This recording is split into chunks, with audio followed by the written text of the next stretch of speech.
everyone. Can you Hello. Can you hear us? No. Yeah. Has the stream started yet? I just pressed. Okay. Can you hear us now? Barry? No? Bit echoey. It's a bit echoey. How big of an echo?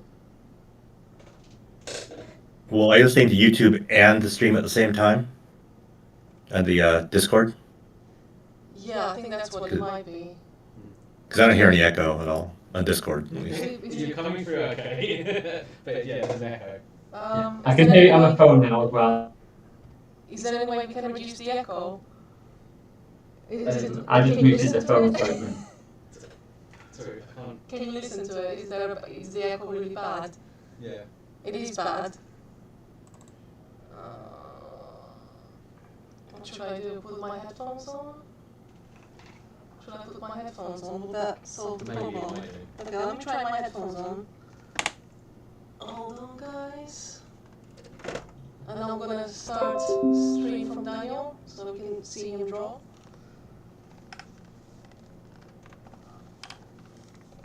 Maybe that'll work better. Yeah. Okay, guys, do you still hear the echo or is it better this way?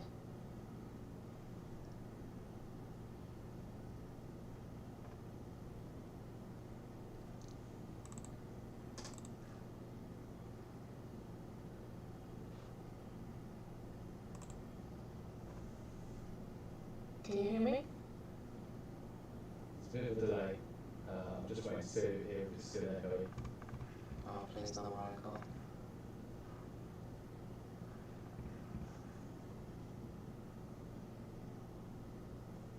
Oh, It's a bit better. it's better. Can you still hear me now? Maybe I enabled too many things at once. I can hear you okay on Discord. You can. Okay, just people listening through YouTube, I think they hear the echo. Yeah. Huh? Yeah, a little bit echoey, but it's much better now. It's much better. Okay, at least that's something. Can you still hear? Can you still hear me now? Maybe I had too many things open. Yeah, I hear you just fine on Discord. Guys on YouTube, can you hear me now?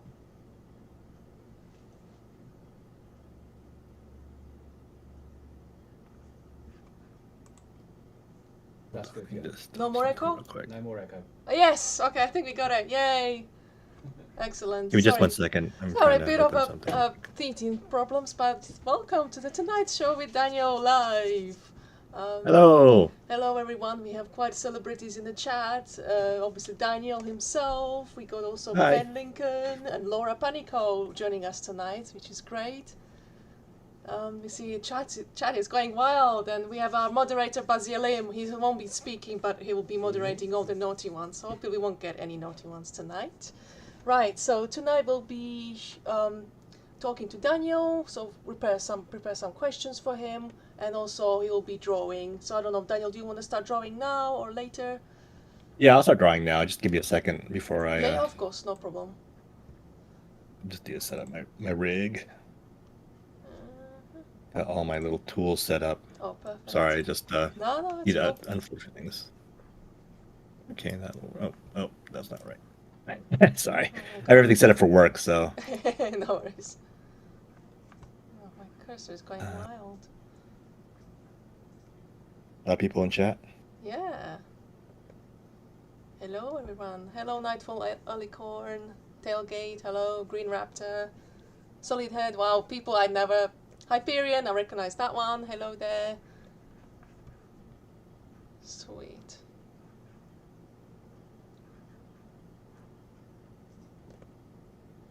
Baz, did you say hi to the chat? Baz is just watching you all. Hello, Hello everyone. to the chat. Hello, everyone. Hi, everybody. I'm just gonna paint some brethren for us. Ooh. Right, and I'm gonna. I know it doesn't look like much now, right? It's like, oh I god. mean, but every drawing starts like that. And you're like, what? At Yeah. the end, it's like, whoa. This thing on layout. So I got Terrell in the front, Zephon on the left, Raziel in the middle, Duma on the. Duma? Which Duma? Says Duma's on. I think he's on the left side, and Rahab on the right. That's the best way there. So Nope, I got Dima on the right and Rahab on the left. Sorry. Yeah. Yeah. But hopefully they'll end up looking a little bit like that. You know, this guy got him drawn in already. I already started painting on Terrell, so just some fun stuff. I'm gonna start working on I'll put both these guys in just so you guys can see the Oh wow. layout. Oh my god. Wow, you already have layers. Sweet. Yeah. It's just You do a little came pre-painting, prepared. just kind of showing a little bit of the process I use. I start in black and white, and then I do colors later because I'm one of those people that can't process color and value at the same time. Because if I try to do that, then I get really confused because I see too many subtleties, and like it gets confusing to my brain. Of course. Because I get this like painting ADHD kind of thing. I don't know if anybody else ever has that, but it's totally a thing I have where I can't process too many things at the same time, and then I get way off. So this allows me to break down value first, and then go into, like color choices later. So if you can bear with that, I think you'll have a lot of fun. Yeah, no, it's excellent. Wow. Daniel has basically been sharing Patreon specific art or made new art for us during his Patreon. So I know not many of obviously the guys in the chat, not everybody was on the Patreon, so they have not seen those drawings. Oh yeah. So see me paint. But yeah, you can watch my bizarre painting techniques. I'll start with Stefan over here.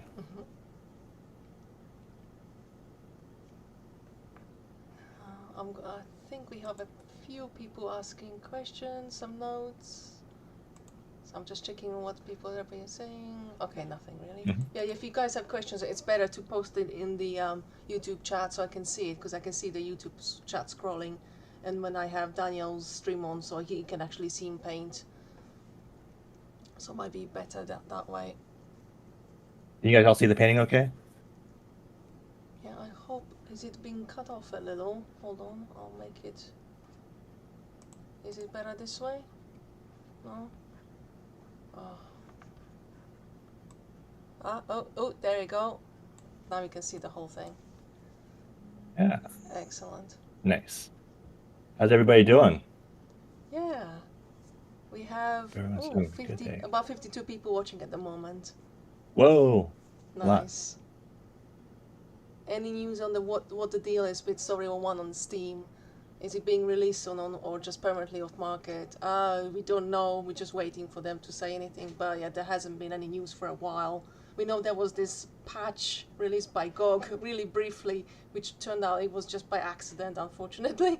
So it's been I know. It was like we all some of us downloaded it. It was like, oh, my one was crashing, so I couldn't even launch the game after time. But it was pulled off really within like a few days, I think. But yeah, there's no news since, so we're just waiting and see what happens. What about the Hilden stuff? Are there any plans to expand on them in a sequel? We don't know, but Daniel has some really cool ideas about the Hilden, and he's been drawing some interesting scenes. Maybe you can tell us about those? Yeah, so some of the scenes were basically going into the Hilden world, the demon dimension where they're trapped. And the idea that I had was that the demon world is constantly warping and sort of corrupting everyone who lives there. And so the only way they can stave that off is to build these force fields that kind of keep the warp at bay. Otherwise, if they go into it, their bodies actually start to warp and change, and it's what causes the demons which are native to that dimension, really thrive. But to create those force fields, they don't have a power source. When they were teleported there, the demon dimension doesn't have any natural resources. It doesn't have like light and plants and things like that are anything you can live off of, so that you can sustain you.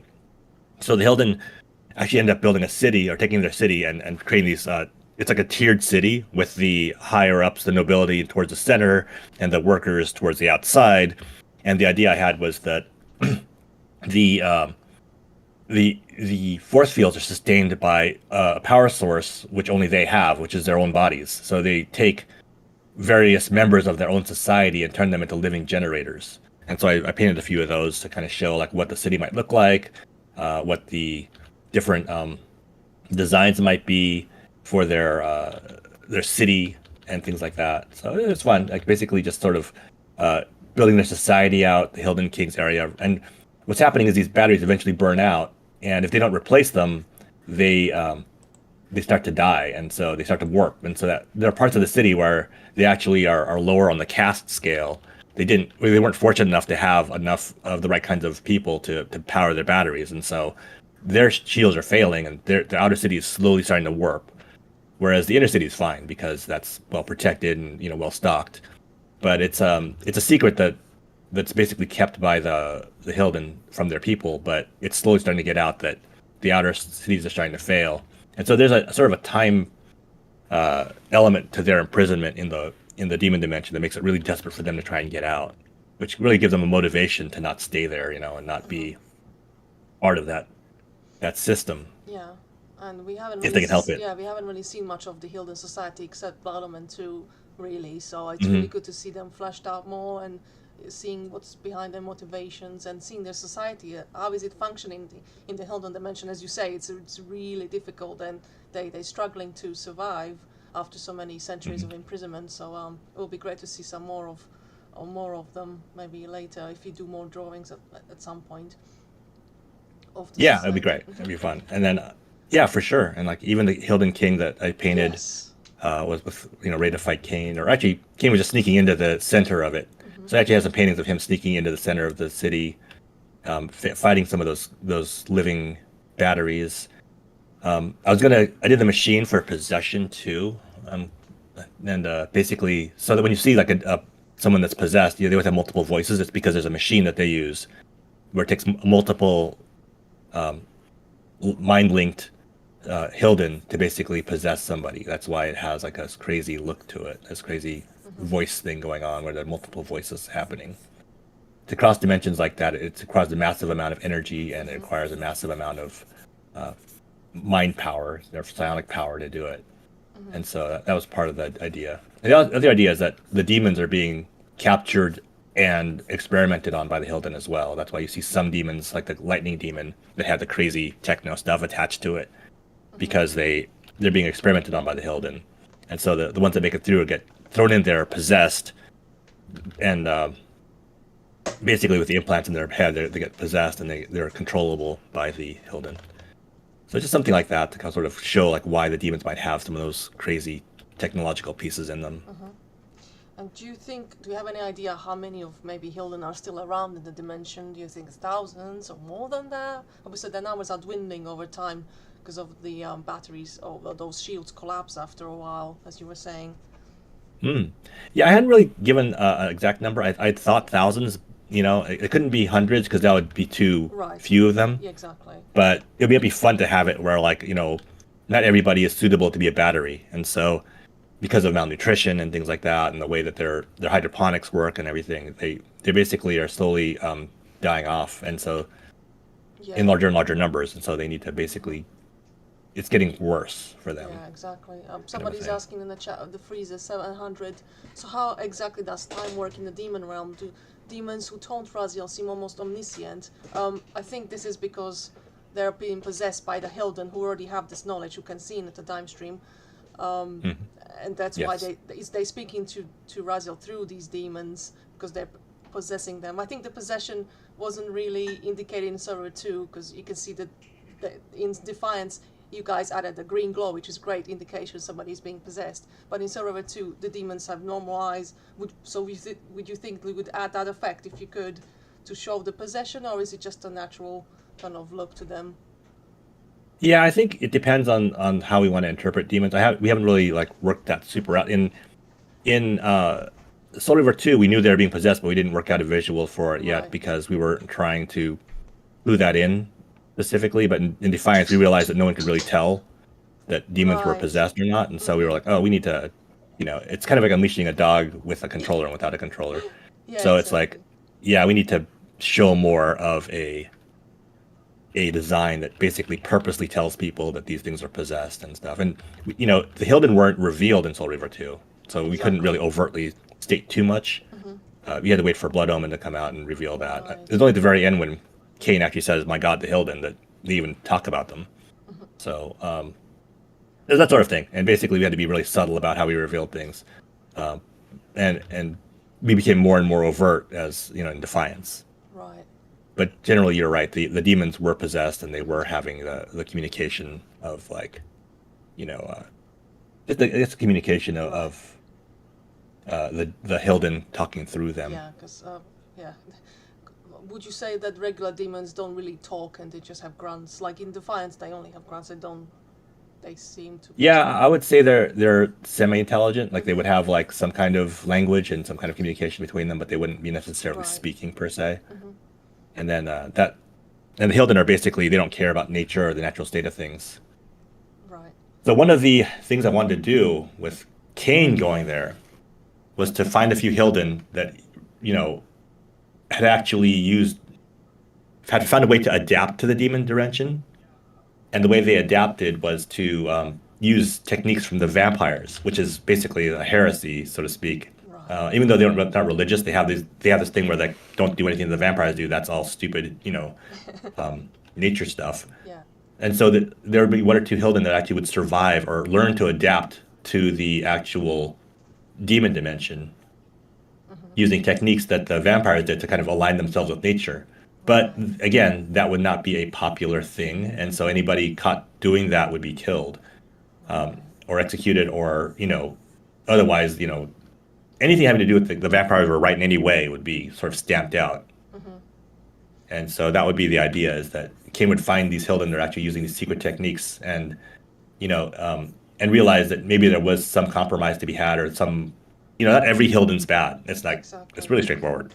Just like in Soul Reaver, not every vampire was good, especially the ancient ones. They all have their own agenda, and from their point of view, it could, be the best thing for them, but for somebody else, it might not. I really like the way you characterize Hilden as scientists without morals. I think that's really cool. Yeah. Contrast to the ancients, who are like the opposite, religious and very nature-based species, but Hildens are like now. They're both taken to extreme. They're both terrible, right? Yeah, exactly. Science without morals is terrible. And all that stuff is terrible when you think about it. It's like you shouldn't have that sort of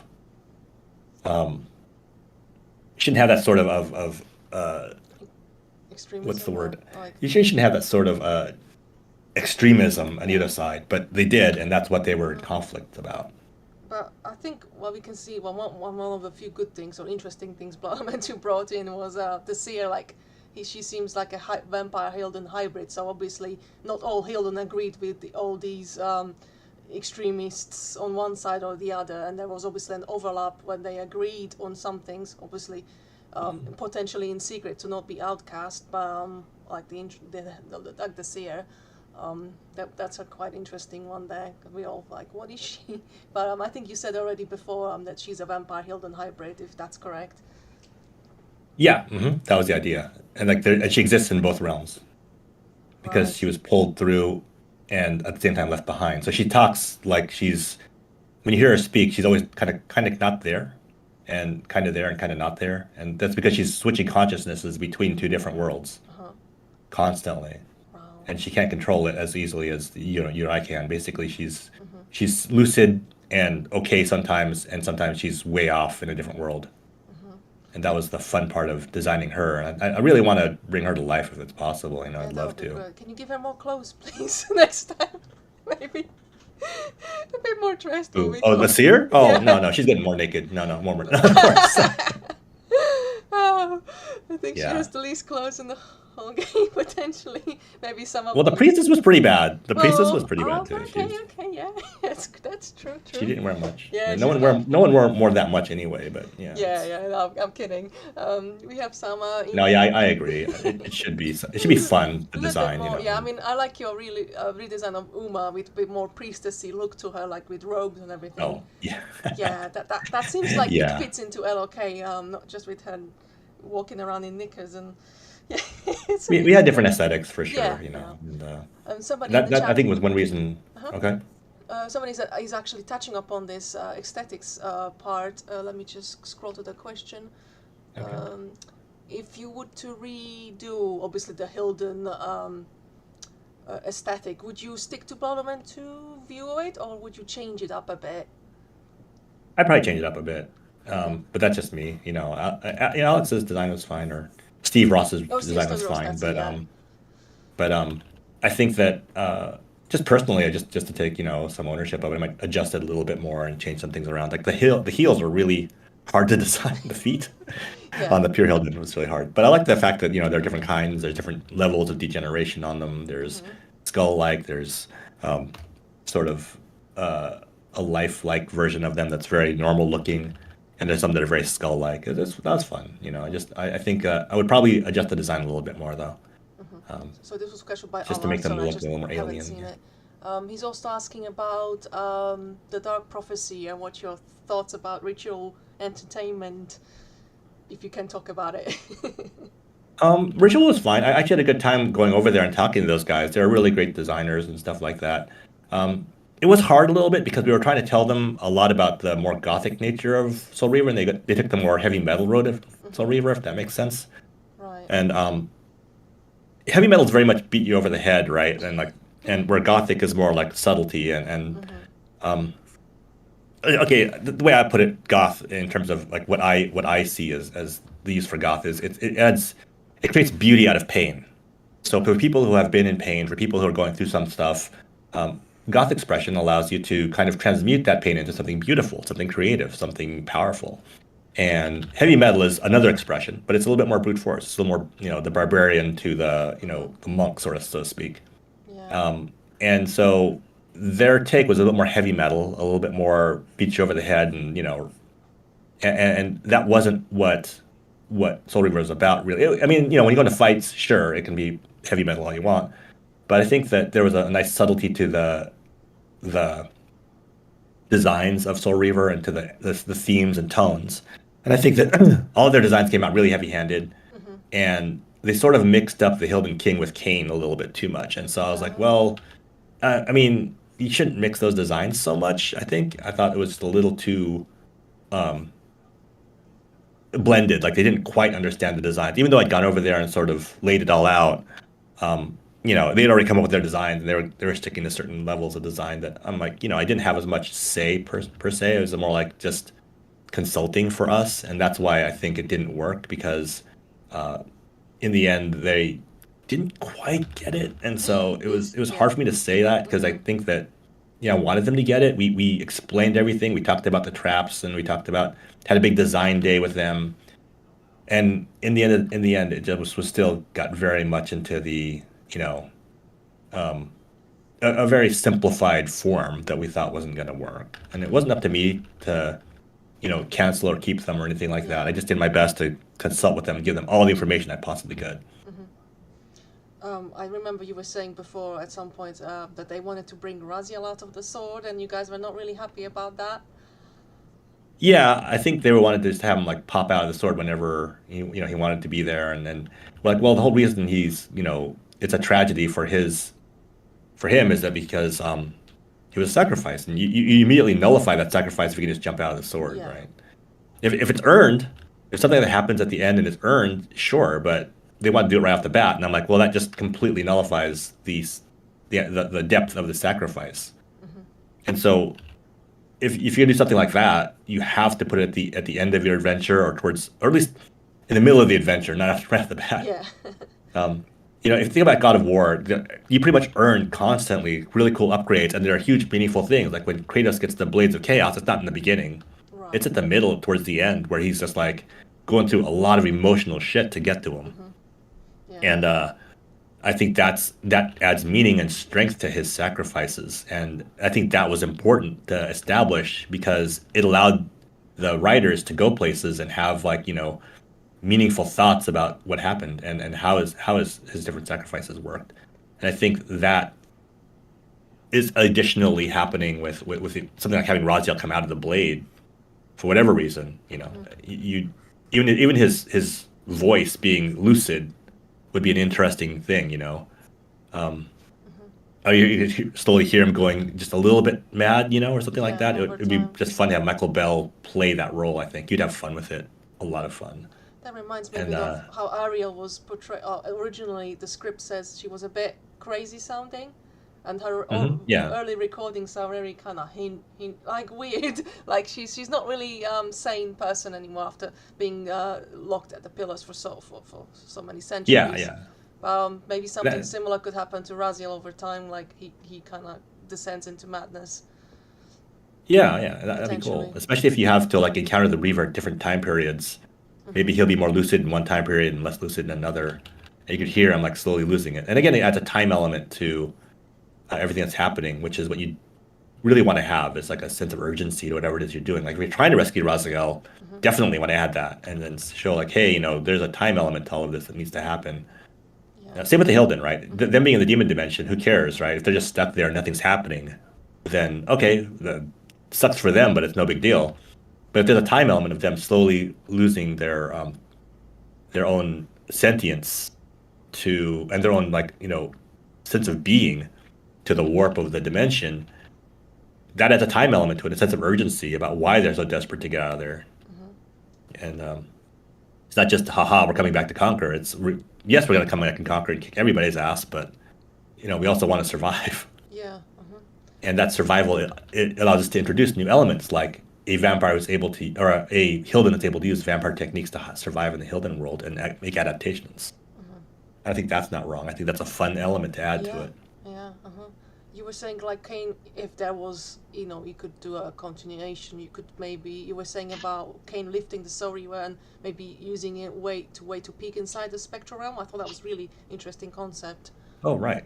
Yeah. So yeah, one thing I wanted to do was to have Kain be able to use the Reaver to peek into the Spectral realm in a radius around him. So basically, he would hold up the blade, and instead of the entire world turning spectral, just the area around him might turn to spectral, and he could see into it and see like different things, like clues and doors. And my theory about the Spectral realm was always that it recorded trauma. So it was never about being an evil place or being a good place. It's just a place that recorded trauma and was different. And so when he looks into it, he can see like the clues, like the sort of shadow nose or the light of truth kind of thing, and see like answers to puzzles or different kinds of things like that. It's a really cool mechanic. Actually, the newest version of Lords of the Fallen had almost actually the same thing you were saying like ages ago about this. That he lifts his, I think, lantern or something. I haven't played the game, when it shows this other world and like bridges are complete there, so you can walk through and that kind of thing. It kind of reminded me of what your concept of this. Even though Raziel's gone, so we can't shift realms really, we can still use it. Maybe through the Reaver, like you said, to peek inside the Spectral realm and see all the trauma and differences and how it would affect the material realm. So it's a really cool idea, I think. Obviously, other people like it as well. I hope so. I hope people would have liked something like that. It would have been cool to put in the game as a mechanic, to tie Soul Reaver and whatever Kain was doing together. And do you think the Soul Reaver now, obviously we have this interesting outcome at the end of the fight, it was purified for the first time. Would you think this purity of the blade affect Raziel himself as well? Maybe he could stay sane for a bit longer, or before descending into madness, or would it play any role in Soul Reaver itself, obviously, because it has to go back to Kain at some point and become the normal Soul Reaver Kain, start the loop over and over again. But do you think the purity could have some effect on the blade?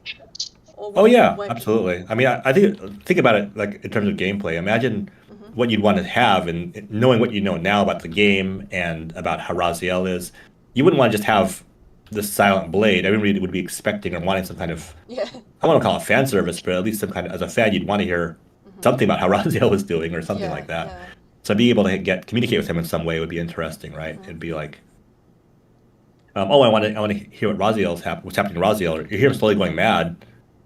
Then again, it adds to the pain of that blade, but at the same time, you can even talk to Kain about, his regrets and things like that. And I think that's the fun of it, right? Yeah. I mean, he can also speak without his jaw, so why can't he telepathically speak to Kain in his subconscious, That could or there could be messages and dreams. Yeah, popping out of the sword, which is really weird. But maybe that kind of way of communication would kind of fulfill both. I could see Kain going into like a meditative state, and then and when he's resting, maybe, and maybe that's when he sees Raziel, and maybe that's when they talk, and that could be the kind of thing going on. Yeah, that sounds really cool. We really need a next game, don't we? So many ideas. Hey guys, just keep asking for it. I can tell you, it's like I don't know. In this world, seems like people are starting to listen more finally. So hopefully, Yeah, it's fingers more crossed. than just nostalgia. Hopefully, there's stuff there because the gameplay is so good now, and the memory we have, the type of technology we have is so good now.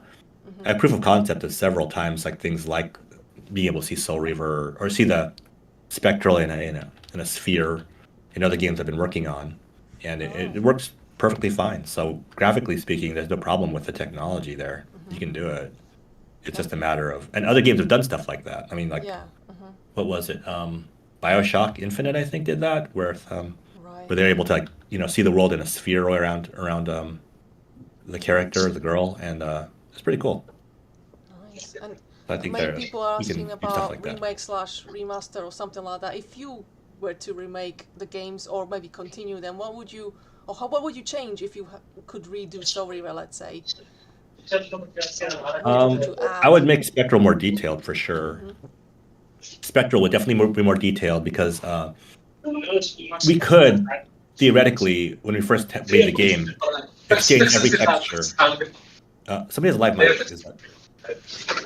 I can't hear. Hold on a second, Somebody's mic is on. I'm sorry. EMI art, can you please mute yourself? Or, Oh. I might. Yeah. And, Okay, there we go. Sorry, I had to mute you. Just it's a bit too loud. Please continue. yeah. Sorry. Sorry. I said what was I talking about? I lost the train of thought as well.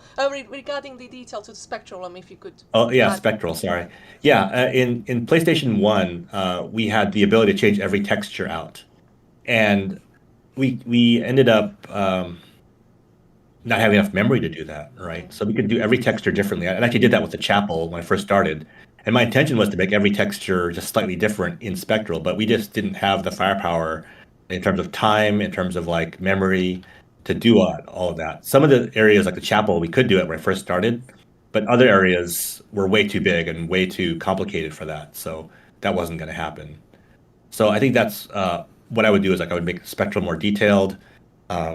I'd probably go back through and like do an audit for a lot of the art and probably change things where I could.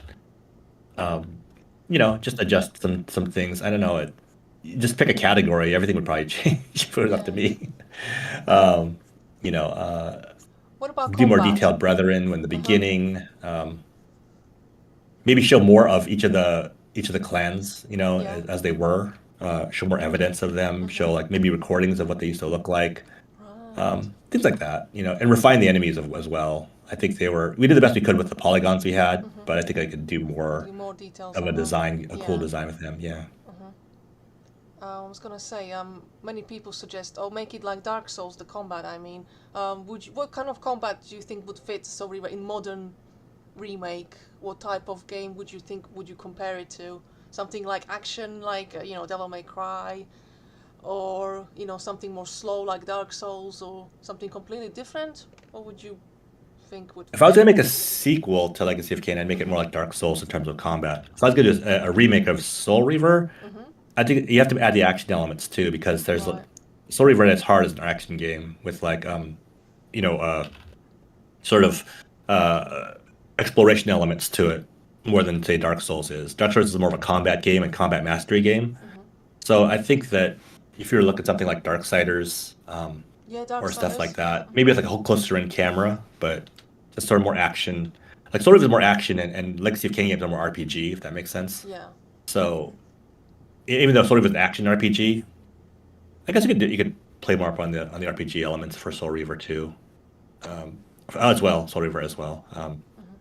No, it's a good point. Yeah, I would definitely. I think I would try something like that with some of the combat systems. I definitely make it more complex, but I wouldn't make it as complex as or punishing at least as Dark Souls. Yeah. I think that's pretty darn punishing. Yeah, I think that will turn off a lot of people. Not everybody well, can play Dark Souls games. I think Baz is one of them. He tried, but it's like he kept pulling out this torch instead of the sword, and he got killed a lot. So it's like he gave up quite fast. Yeah, it's almost a roguelike at that point where you're constantly dying and restarting and learning the pattern, and that's a certain kind of game. Yeah. which is okay. I mean, that's fine for people who like that kind of game. I'm all for it. But I think that when you categorize these games, you think about like what you categorize them as and who your audience is, your target audience, and you have to kind of play towards that more than anything else. Yeah, definitely. I mean, because we were part of Patreon, you were drawing the lieutenants and the vampires more detailed as obviously they appear in the game. So maybe at some point will be cool to see these, PS1 very blocky models maybe in their full glory. If there is a remake at some point, that will be really cool to see. So I think Just happened. oh, we I lost just my lost. painting. Oh, Oh, there there we it go. There it It's, is. it zipped over. There's Zephon. What do you think? Yeah, that is so cool. I like how he's Let me just redhead over here. as a Seraphon, but when he's a vampire, it's turned all black or blackish. Yeah, it's something fun. I wanted to put something different in there. Mhm. It just made more sense to me to have like that kind of transformation and stuff like that. And definitely one of the most people who was susceptible to change was Zephon because he really changed a lot. They all did, but he just seemed like he really embraced it, which is funny. There you go. Nice. He's got a smile. He's the one that's smiling. He's having fun. Awesome. If I can ask, one of the questions in chat got me thinking. I see very obvious influences in modern games from the Kain series, and I wonder, looking back on that, are there any favorites that you've seen where you can, you like a game and you think, wow, if we hadn't done this back in the day, newer game. Other games that had different kinds of mechanics or looks, you mean? Just like influences, so like the one that comes to mind for me about specific playing through Returnal, it's really that they loved and kind of did their own spin on it.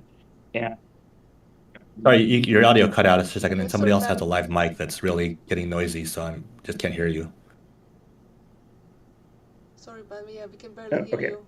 try one more time. So one of the more recent ones I noticed is in Returnal. It's very obvious to graphic designers on that loved the iconography you came up with for the first Soul Reaver and probably the sequels.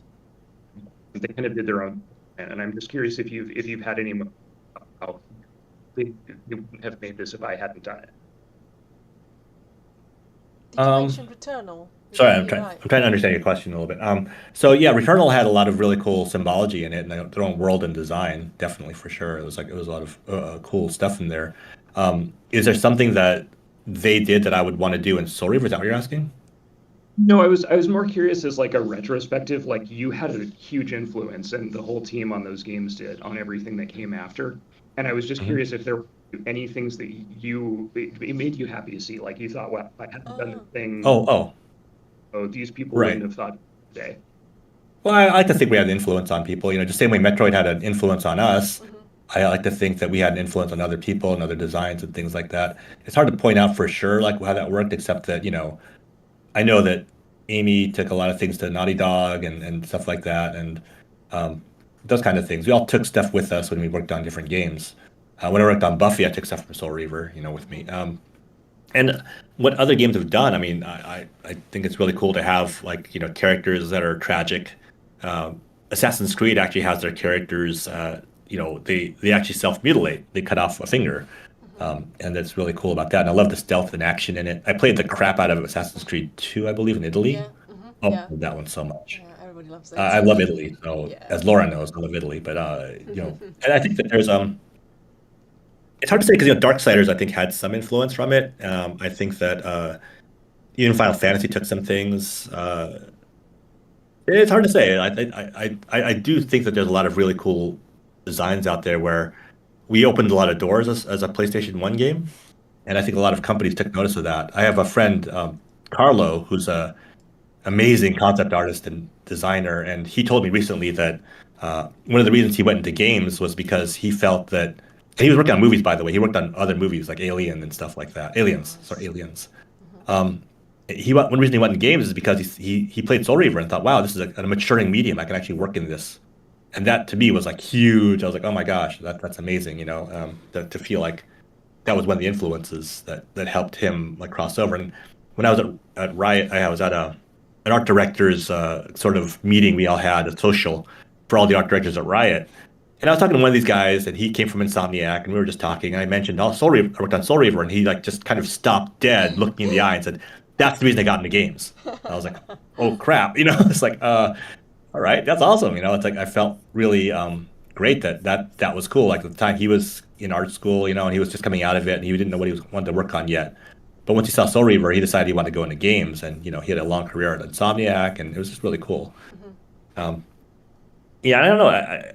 It's hard for me to say like, oh, because this game did a specific thing, they obviously took it from Soul Reaver. But I like to think that there are a lot of influences, across the board. We took from a lot of other games, and hopefully they took from us too. I think the biggest wow moment was when we were playing Uncharted. Was it 1 or 2? Which has the Undercity basically redone in it. And it's 1, yeah. And it's like my jaw dropped. Like, oh my god, this is what you guys wanted to do all along. And unfortunately it was cut. But Amy took this with her and she put it in a different game. And it worked there perfectly. And it was a little nod to everybody who played Sorry. I was like, oh yeah, this is the area. Oh my god. And that was just like... It's the best level in the best game. level in the game, yeah. It was amazing to see it. We take stuff with us. Anything we can't do in a certain game, we'll take it with us and be like, let's use that in the next game, and I tried that too.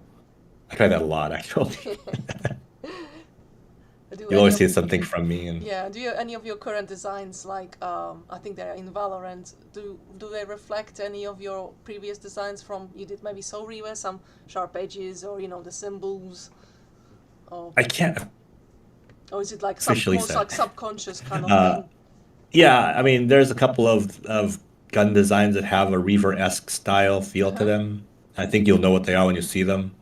I can't say which designs those are, but it just kind of helped. I mean, it wasn't entirely me. It was like just me talking to people, and when people talk about edgelord. Edgelord is a kind of term we use for like the badass versus the cutesy designs. And anytime I do anything edgelordy, I kind of pull a little bit of Soul Reaver in there, just because that's me. It came from me. I mean, in terms of like the not the entire aesthetic, of course, but just pieces that felt right, that felt like they really aligned with the game. I tried to tie that in as much as possible, including with Blood Omen too. I just as well. Sorry, Blood Omen as well. I tried to constantly tie Soul Reaver to Blood Omen whenever I could, and so those influences kind of trickle down to things that I design and create. Sure, even in Buffy, there's stuff from Soul Reaver. Right. I don't think I've played The it. Xbox game. Yeah. I think there's more than one Buffy game or something. The first one is considered the good one. All right. So to speak. I don't know. I can't. I mean, it's self-serving for me to say that, so I can't. But I understand. I think the one I worked on was the best one. So just me. Allard's also mentioning. Obviously, you got after Defiance, you got hauled into Tomb Raider, and was it yourself who redesigned Lara, or were you one of the people? Obviously, you drew a lot of her and put little nods of Soul Reaver into it as well, which we're really grateful for. Those are really cool. Yeah, I mean, I think that I was, to be honest, Soul Reaver had a very different aesthetic than Tomb Raider, which was hard to separate at the time for me. So I think I helped as much as I could with the designs, and at a certain point I stepped back a little bit because I was getting a little too edgelordy, a little too gothic. So I was like, okay, yeah, But I did a lot of the Xbox 360 version, and I tried to add as much Soul Reaver stuff as I could there in terms of like some of the designs, getting the sound forge into her heels. A lot of the outfits that Lara has, there's some Soul Reaver in there somewhere. They removed it. I know she has a jacket with a Soul Reaver design in the specular only, so you can only see it in the specular. What? Wow. It's pretty cool. Barras found out that they actually removed these little nodes you put in for like the reset patches. Unfortunately, for some reason, we don't know why. It wasn't announced or anything, but apparently, the latest patch for Legend removes all these little symbols. So I don't know why is that. But we have them captured as as they were, but it's a bit strange. Yeah, it's possible that legal was like, oh, let's not put any Soul Reaver stuff in there anymore. Let's make sure that's not in there. Okay. They probably, or either that, or they didn't know what it was, and they just took it out. And was it easy to approve to put Soul Reaver in a game to replace Excalibur? Where you're like, yes, greenly. Oh, that was easy. Away. Yeah, that was easy. That was an easy one. Awesome. Yeah. I think that was my favorite. I think that's what. Yeah. Yeah, yeah. Excalibur's design wasn't my favorite one, but you Oh, know. okay. Yeah, but just put in a cheat, or was it unlocked? I think it's unlocked. Just put in Soul Reaver. So much cooler, isn't it? Yeah. Right. That cheat still works. That cheat luckily works, and the Soul Reaver is still in the game, so don't worry. At least that's in. Right. So let's Yeah. get to some questions from the chat. Do you know or have any opinion on how Amy feels about LOK? Would she be willing to return if offered to the series, or like she's like moved on now? MCL Blue is asking. Okay, well, first of all, I'll say that Amy loves Soul Reaver. It's still the one closest to her heart, and so she loves it. But yeah, hold on. I'm still getting a lot of noise. Could ask some people to like please turn off their mics if they can, just because I'm just getting a lot of feedback. Oh really? I Um, don't hear anything. thank you. Yeah, I think that the Amy loves Soul Reaver. It's still near and dear to her heart. She loves it absolutely. She thinks it's the greatest thing, you know. And I don't know if she'd return to it simply because of the amount of things that she had to go through while working at Crystal Dynamics. Especially when she left, it wasn't under the best terms. But I think if she were to come back, it would take a lot of incentives and promises for people to give her the right amount of control. Um, but yeah, I mean, she loves the series, and she would. I know if it wasn't for some things that were kind of like dictated why she left, that she'd love to come back and work on it. It's just a matter of if the circumstances were correct for her. So, well, obviously we don't know without her actually saying it, but there is Yeah. potentially a possibility, but don't count on it, basically. Yeah, I don't know the status of that at all. I know that I had last time I saw her was she was still at EA. So Oh, um, right, yeah. yeah, let me think. Yeah, I can't really say for sure. I know that she loves it. I know it's still the game that's most dear to her heart, even after all the games she's created, which is saying a lot considering she made Uncharted. Yeah, exactly. But she told me that she still loves Soul Reaver the Aw. most. So it's like that's crazy to think about. Like, wow, she made Uncharted and she still thinks Soul Reaver is her favorite. So that's great. That's amazing. You know, I think No, that's why we want to. I think it's deeply appreciative of that.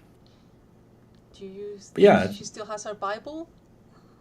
She made basically Oh, I'm this sure she does. document. Yeah, the about Soul Reaver I'm of sure. LOK. This how it's quite thick. I think you saw it, didn't you? It's quite a big book. Oh yeah. Oh yeah. We're like, oh Yeah. please have it still somewhere. Yeah. Potentially has the only notes which there are about potentially future games, if there are from Amy at all. I don't know if you guys planned, or it's just was it ritual just planning the actual story, or did you guys have any involvement? I forgot to ask about that. What, the story of Soul Reaver? The Dark Prophecy, I mean, like where to take the story further after Defiance. Yeah, a few of us did. A few of us wanted to try different things. You know, I think that well, how would I put this? Because Ritual was taking over that stuff, Right. we had to hand off a lot of things and be sort of like hands off in some ways, and let them try to build it first, as Right. opposed to like taking over those things. Looking back, it's hard to know like what the secret sauce would have been to get it to move forward. We had a lot of influence on like, hey, we want this to happen, but they really wanted that Hilden King. That's like, okay, Right. cool, Hilden King. But I didn't think that it was up to us to be able to dictate those kind of things. I know Richard Lamarchant had a lot of things to say about it, but I don't know if he. At the end, we were all jumping over to Tomb Raider, which we we're really excited about, Right. and I think that it was more like how do we hand this off in a way that feels good and lets them be creative with and just give them guidelines basically to do it. Right. So, were you relieved that they? Obviously, it's always sad when a game gets cancelled, but I think it was cancelled quite early on, so there wasn't much work done on it in the end, because Yeah. obviously, and in the end they got shut down or became a mobile studio or something like that. Yeah. And Well, we actually flew to Dallas to talk to those guys and try to get as much information to them as possible so they could be successful. But in the end, they just went really heavy metal with it and it just didn't feel right. And the designs were, I don't know, I guess the word, I'm not gonna say anything bad about it. I think it was subpar. No, I think it was just understand like that, of course. It didn't feel the same. Let's put it that way. It And was just didn't. different direction potentially. You wouldn't potentially take yourself. Right. Exactly. That's a good point. And this next question from Tailgate kind of weaves into it, asking about the dreaded allocate Dead Sun from 2000, was it 12? 2009 to 2012. Yeah, from 2009 to 2012. Have you seen footage from Dead Sun, and what are your thoughts? Dead Sun. Yeah. I know they spent a lot of money on Dead Sun. Yeah, Dead Sun. Wow. Again, if you don't understand the series and you try to make something like that, you're gonna end up with something kind of like Dead Sun because aesthetically, it didn't make any sense to me. It looked like everything was underwater. Like Spectral was weird. The storyline was weird. I think they tried to wipe the slate clean, but at the same time, they basically obliterated everything before it, so it wasn't respectful of the franchise in that way. What else can I say about it? Yeah. I don't know. It's hard for me to say honestly. Like other than I heard about it, I was never consulted by it. Right. The only thing I was ever consulted with was the skins for game that came after. Yeah, the Nosgoth multiplayer skins. the Nosgoth game. Right. I think That was the only time I ever got consulted. Yeah, I think we were all really relieved when you designed the skins for the adult vampires. Like, oh my god, they actually look like Nosgoth vampires now. Yes, because obviously they took the original things from Dead Sun, which kind of had humanoid-looking vampires instead. Right, exactly. And they didn't have much design to them, to be honest. It was just more like they're vampires, but what does being a vampire mean or do for you? Are there any mechanics you have? All his mechanics were built into Spectral, and are like, why is he in Spectral? Like, why does he get to go to Spectral? Like, what is, it just didn't make any sense. I thought the idea was interesting, but And it so I'm just like, didn't work for it. what's going on? And they were like, it's a mystery, and you have to solve it. And I'm like, okay, cool. That doesn't seem like a very interesting mystery to me, but okay. I don't know. I really felt like it was just not researched properly, and yeah, it's hard to, unless you've been a Legacy of Kain fan, it's hard to absorb all that. And like that's I understand that, but it's worth the effort to make sure that you've got it right. Yeah, definitely. And that's what I think. Yeah, their depiction of Spectral being like, I thought it was interesting, but maybe it should have been a different realm or something like us. For us, after 5 or 4 games with Spectral being depicted a certain way, and then suddenly you change all the mechanics of it, and it just doesn't feel like what it should be. Maybe a different kind of realm would have worked better. Because, Allocate has a lot of realms to explore, so maybe would have... I just don't think the Spectral realm, the way it was portrayed. You're right, it seems like underwater, all the red reeds and the aesthetic. Yeah, red was especially wrong. Like, red is not a color we use in Soul Reaver. Not for Spectral, at least. I don't know what you guys think, but I sure as heck didn't want... As soon as I saw red, I was like, whoa, that's a really bold color to use in Spectral. It's got to mean something if you're using red. And for me, it was always, if you use red in Spectral, it means there's trauma. It means like, that's something here, look at this. Or at least try to make it that way. If we didn't, then, that's an inconsistency on us. But I always try to make it mean something. I noticed in the early versions of Soul Reaver, like we saw in the trailers or in the alpha builds, the warping was a lot more pronounced originally, and not red, but was like more like a purplish red kind of used in certain places, like you said. But it wasn't everywhere. But when it was used, it was it looked like something's wrong with that area, something happened there, that kind of thing. And it's a shame that this pronounced warping wasn't, obviously because of the limitations, didn't carry over in the end fully. So it was a bit more, so pillars didn't bend as much as they did in one of the trailers and that kind of thing. I just remember that. I was like, oh. But, it still worked in the end, so you guys made it, so... We tried to do our best with it. With the technology we had, we did the best we could. Yeah. And in fact, it was shocking that we even got that far with the PlayStation 1, to be honest. Yeah. If you guys remember other PlayStation 1 games of the era, I think we had a really good look, and we were like really proud of it. We had a technological advantage for sure. And we just didn't have that with other types of games, I think that was cool. Like Resident Evil, Final Fantasy, they all used like some better graphics, so to speak, but they were all static. Like either static backgrounds or pre-recorded video or something like that. Yeah. I think we had just the best live game, like in terms of like fully real-time rendered game at the time it came out.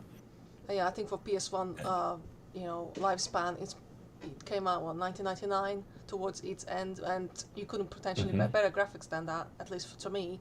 I mean, you had Tomb Raider coming every year, which kind of looks similar. They added new effects and stuff like that, but it still looked boxy, while Story went completely warped, edges, crooked pillars.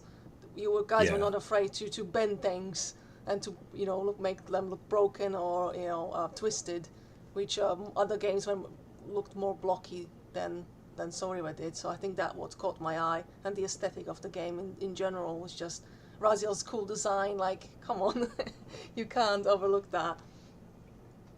Yeah, I think that's the cool thing, and like I think we have to, um, just appreciate it for what it was at the time. Exactly. It was definitely a technological marvel. One guy in the chat, Ocean Sized, says funny comment. Playing Sorry 1 at night on a CRT TV where the TV is the only light source. Going to Spectral turned the room blue. It was like you and Spectral too. That's great. Oh, that's cool. Yeah, for sure. Yeah, I can definitely see that Yeah. when you had the lights off and just a TV in front of you, and CRTs brought out the colors quite well, didn't they, for the PS1 games? Yeah, it did. But you had to be careful with reds again in CRT TVs because reds would be like really bloody, like in terms of like not bloody, they would bleed over really badly. So you'd end up with like this crazy, sort of. It's really easy to show you on a CRT TV, but reds definitely bled like crazy. If you look at the original Street Fighter on a monitor, like a TV monitor, a computer monitor, it looks terrible because it used the reds to bleed out and actually compensate for some of the lack of graphics. So Ken's outfit on a PC, original Street Fighter, looks terrible. Right. You look at it, it's like, oh my gosh, it's like so blocky and awful. And it relied on the bleed from CRT monitors to actually make up for the lack of graphic quality. And we use that a lot. Orange and red and flesh tones, hues, browns. We all use that a lot to basically make up for our lack of graphics. And that's why we use a lot of browns and reds too in the material realm. Right. And if you could compare the development, obviously you guys went through really quite tough crunch. You mentioned before you guys slept in the offices at some points. But I mean, Yeah. Soul River 2, was it a lot more easier to work? Because obviously you knew what you were expecting, kind of thing, or was it harder because of it? Because of the expectations were higher for the game? Both. I think it was harder in some respects because the graphics were better, but at the same time, you didn't get any more time to make them. So, and we didn't have the tools and techniques that we do now for creating high-end graphics. So imagine trying to create something without ZBrush, right? Or try to create something without high poly modeling tools. Maya was still catching up. Right. So because of that, we were stuck with like some very archaic pipelines to try and create something with a really beautiful look. And so we did our best with that too, but it was hard. It was really hard. We didn't have a lot of the resources that are available today. It was a brand new frontier. Our engineers had foolishly told us that we couldn't slow down a PlayStation 2, so we immediately crushed the PlayStation 2. Oh my. I think on Dark Forge, somebody took every tile and made it a separate polygon, so Wow. every tile was modeled out and then just, basically repeated. And that killed the PlayStation 2. It was hilarious. Oh wow. Oh my But God. there are also some really cool things in PlayStation 2 that we learned in technology-wise. We just didn't have as much of a technological advantage either, because, again, other companies were catching up really fast with their abilities. But I think that, what was it? The ability to, we learned about stripping polygons, which is a really interesting idea that you can actually, if you have a set of polygons that are exactly the same shape, connected together by a set of vertices, that's called a strip, and that strip is basically counted as one polygon. As long as you don't alter the shape in any way. As soon as you turn one into a triangle or make one an odd shape, that strip breaks and then it becomes a new polygon. So using stripping, we were actually allowed to make really cool, evenly cut things like pillars and stuff like that. And the stripping really helped a lot, and so did cloning. We actually were able to do instancing and that made a huge difference with our modularity. But it took us a while to get that practice down. Oh, okay. So if you can imagine, you're trying to learn these new practices while you're building a game that's supposed to be building on this crazy storyline, and by the way, management is pissed off at you because you took so damn long with the first one, Right. and they're expecting you to be as successful as the first one. It just does a lot. There's a lot of pressure and a lot of like. I'm actually, come to think of it, there are a lot of things against us on Soul Reaver 2. A lot of expectations people had, especially when you said that to be continued. That definitely sets a lot of expectations up. So yeah, and I had left Soul Reaver at the beginning to work on Buffy, and then I worked on Buffy, worked at the Collective, hated it, came back to Soul Reaver and started working on Raziel's like textures. But so I wasn't there at the beginning either. Right. I'm glad that So you it was actually that back kind of thing. in the end. Yeah, you can take my buddy Sam for that because I talked to him and I was complaining about the company I was working at, and he's just like, you know what, just come back. I'm like, that wouldn't happen. He's like, no, I've talked to Rose, it's fine. So I was like, what? He's like, I already talked to her. I was like, oh, okay, cool. And so he kind of smoothed things over. We opened up communication again, and they said they'd love to have me back. Oh. So I came back and I painted the crap out of Raziel's texture, which was probably the most detailed thing in terms of like, Raziel's textures. Yeah. Because I didn't paint him for Defiance. That was Cam did that. Oh, right, yes, because you were directing so- Defiance instead. Yeah, I had to learn a lot becoming an art director too. So it was my first time doing that. So that was fun. But yeah, it was definitely coming back and just wanting to prove something by painting Raziel's textures and painting the crap out of them. Yeah. Like every muscle, every fiber. I just got really into it. Must have been liberating to work with more polygons as well, so things could actually look rounded this time and not just triangles, kind of. Oh yeah, for sure. And definitely some of the things we wanted to put in there and some things we had to take out. There was a lot of different things. Like even Raziel's back had to change because we wanted to put in that piece, but then it was so complicated. It's like, it's gonna take forever to model it. Do we put that in there? And it was but so I put it in there in the texture. We didn't model it very much. And in the end, in Defiance, ended up getting left out.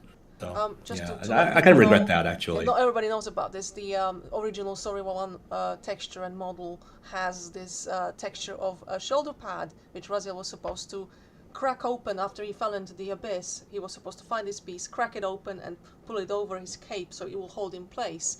And you can still see it on his texture, and it's part of his in-game model, but it's not part of the FMV because it was too difficult. You said it's too expensive to animate him putting all these pieces on, and it was expensive to render. FMVs. Originally Raziel was supposed to have this Rambo moment where he's like he shows up basically like without any clothing on. Right. And we do these kind of Rambo cuts where he's like basically putting on the cloak, putting on the shoulder piece, putting on his boots, wrapping his arms, all that stuff. And we're like, nope, don't have time for that. So he falls into the abyss and the cape happens to fall exactly where it's supposed to on his shoulder. I'm like, okay. No, I thought it was a bit it happens to fall exactly where it's supposed to. Okay, yeah.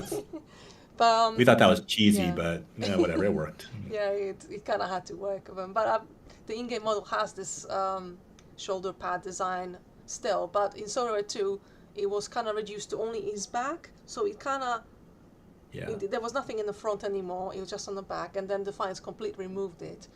So if you have to redesign Raziel or redo Raziel, would you include the shoulder pad design back? Oh yeah, for sure. Yeah, because it's beautiful. I mean, if you look at Lieutenant Raziel and look at his shoulder pad, take that shoulder pad and just open it up lay it down flat so it's not curved anymore, and put that on his back.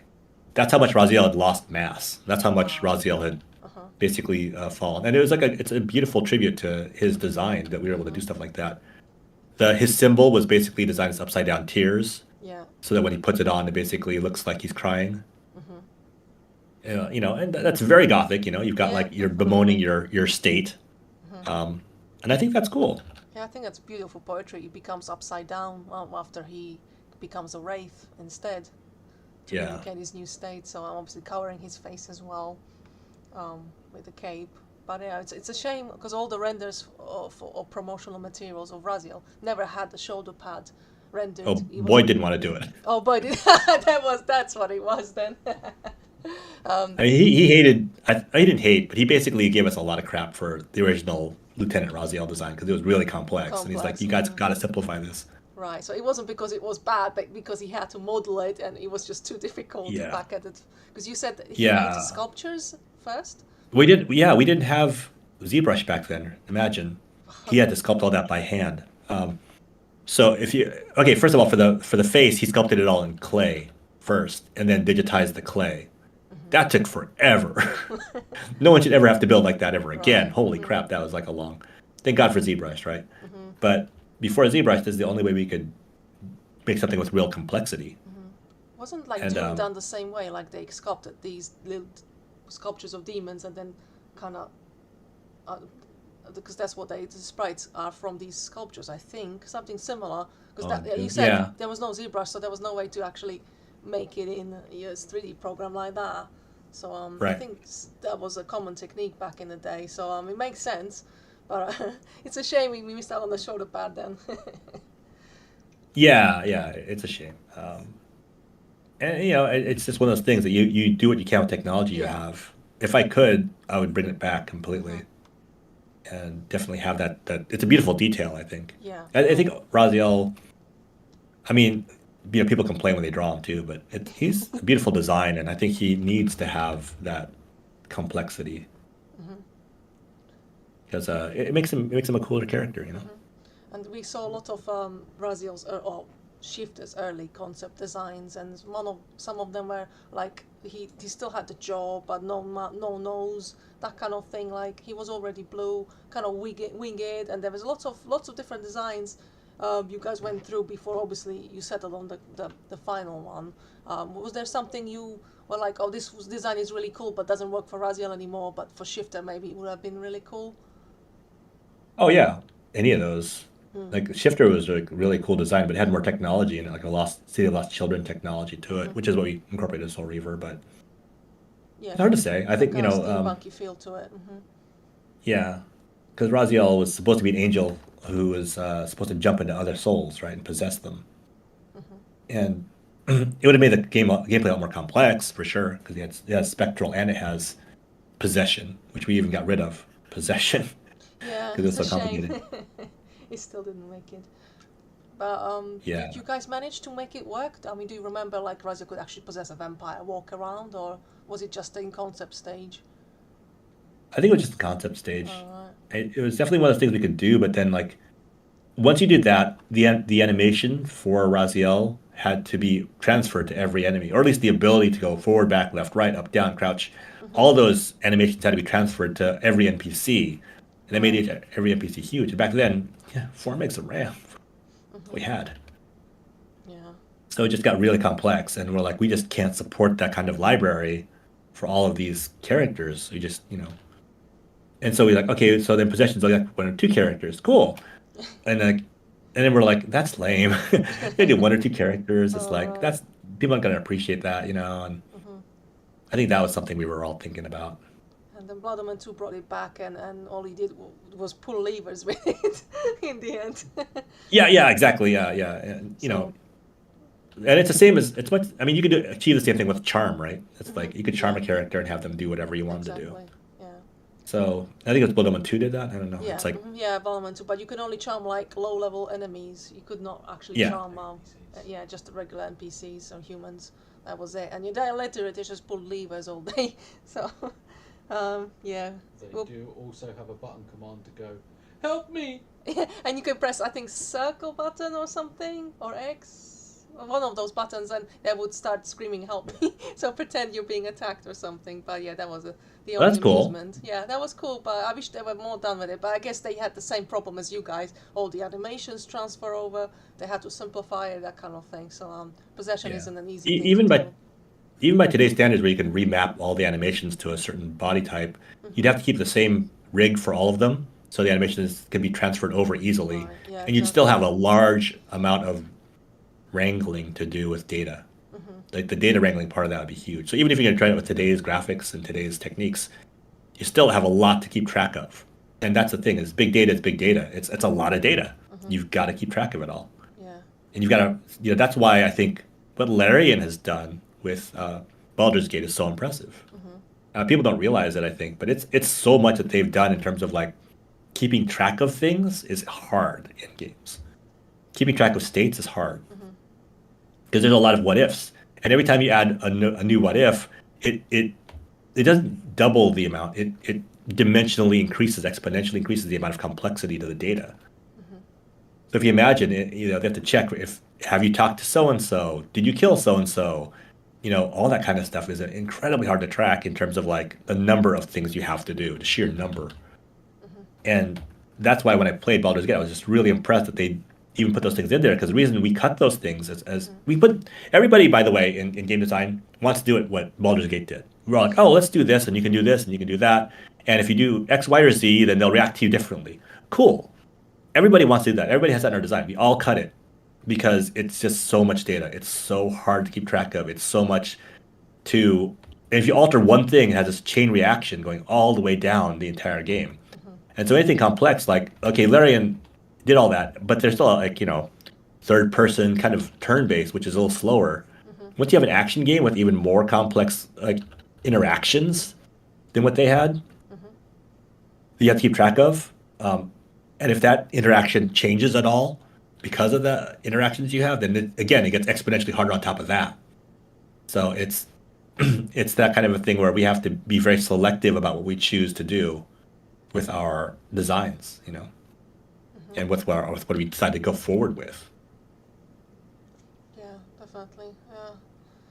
Obviously, PS1 memory being so limited, you had to cut down on things if you wanted or not, because so the game had to at least run at a reasonable frame rate, even though it can still struggle in some areas. It broke my heart when we had to cut the vampire priestess. It broke my heart when we had to cut the Undercity. It broke everything. Every cut broke my heart. Yeah. I was like, no, we gotta have that.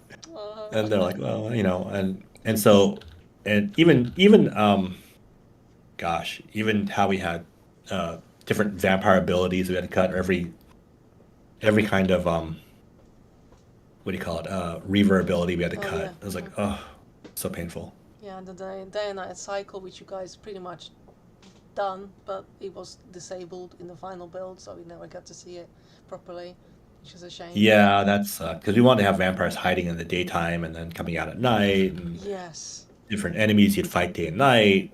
Yeah, that was but again, that on top of every Reaver thing, that was huge.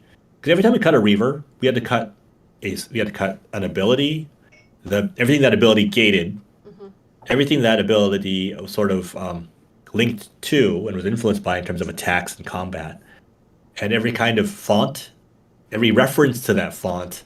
It was almost as much work to cut it as to just do it. So it was crazy. Just left it in.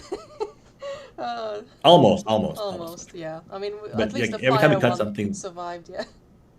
Because it's so integrated that it was so difficult to take out. It was like everything had to be redone 3 times, and that was painful. And that's again why game development is difficult. It's not easy. It's like Definitely. Definitely one of those things where you're like, oh gosh, it's like, why the hell would anybody like want to do this job? It's a shame because you put many hours into, let's say, this one ability or the priestess model, and then it all ends up on the cutting floor in the end. It's a shame. But we broke it in the end, so. Yeah, and you guys see all the stuff that we felt nobody would ever see, so we're like, oh, it's nice that you guys appreciate it. Yeah, no, I think it was awe and shock in positive way, seeing both Tyrell original design and priestess, like how she actually appeared in the game. We were so excited to see it. So I don't think you I have fully textured her. Yeah, I know, right? I fully painted her. You did. Oh, she has all the tattoos of the clans on her and everything. Like, what? Yeah. That's so cool. Yeah, she was done, and I was like, come on. Yeah, you guys are killing me. I'm gonna jump into some questions from the chat because I have to kind of wait till we get to the right time. MCL Blue has a question. In Universe, did the concept of the sign of balance always exist, or was it only brought into existence in the latest timeline? The concept of balance? Of the sign of balance, like Kain being. Sign of balance. The idea of it sort of existed. I wasn't 100% in terms of that, but we really solidified it in Defiance. Because Kain's role in things didn't have to be decided in Soul Reaver 2. Right. We were just deciding that he had spent a lot of time looking at the future. A lot of time. Because he wasn't because he wasn't the timekeeper, the pillar of time, he couldn't use the machines the way Mobius did. So he had to basically brute force his way through, basically looking through all of the different possibilities. And as a vampire, he had immortality, so he could do that. That's why he says, as a vampire, I can do things that I can never do as a man. He had time. The idea of the sign of balance and all that kind of stuff was added, in Defiance. But the idea of Kain being something more than a simple vampire and being, just a simple, tool for advancing that was changed. It was always like, it was never to be that simple. It was fully fleshed out in Defiance, but the idea of it had started in Soul Reaver 2. We just didn't have to define it in Soul Reaver 2 because it wasn't his story, it was Raziel's story. Right. Defiance became more Kain's story. It started as Soul Reaver 3 originally, though, as we, do you know when Right. when the title was changed to Defiance? Was it quite early on, or because obviously development title was Soul Reaver 3 originally? I think it happened like fairly late in the process. We're looking for a name, and because Difficult to settle on one. we wanted Kain as a playable character, we knew we were changing it to a more Legacy of Kain style game than a Soul Reaver style game. And I think that's what it was. So it was pretty late. We got all kinds of different names. I voted for Defiance. There were a lot of other names, but It's always can you difficult do? to It's like- settle on one when you have so many, ideas and what should it be, what's the ideal one. So do you remember what the other suggestions were for by chance, or was it too 20 years ago? Don't remember anymore. Yeah, it's been too many years. Too I many don't years. remember them all, No, but that's cool. It's cool. I think Defiance gonna. I think some of them are pretty silly. It's not as bad as Dead Sense original ones, wasn't it? When it Obsidian Sun, Barry Yeah. remembers better. Blood Moon. Blood Moon, something. Something like that. Revenant. Revenant was one of them. Revenant. Obsidian Blood. Oh wait, Obsidian Blood, that's it. I think Revenant was one. Oh, really? I think that was one for Defiance too.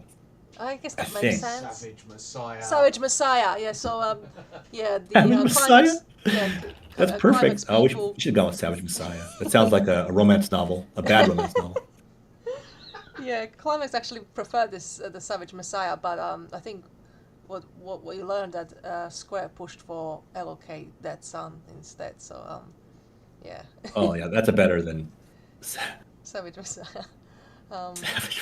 I'm sorry, I see that. I want to paint that now. I want to paint the cover to Savage Messiah. There'll be Raziel holding a girl, right? And then she'll be swooning. Please, not the one with her one part of frontal part out. You know which one I'm talking about. The boob lady. Oh, The boob. Yeah, From the comic book? From the Dead Sun. From Dead Sun. Was it the vertical slice? That was one of the Oh god. the fairy No, lady. Yeah. Nothing from Dead Sun. How about that? Yeah, I think, I think so. Yeah, it just reminded me of it because they had the same problem with the titles. They couldn't decide on one. I think they were asking certain fans or like a focus group, what would the best title be, and these titles like Obsidian Blood was one of them. That's on the Obsidian other. Blood. Yeah, I don't know. Obsidian Blood sounds like a dude. A dude you have to fight. I did want to have one scene where, in the past, where the Brethren had to go kill some rogue vampires. Maybe it's this scene I'm painting right here. Where basically you had to go find some.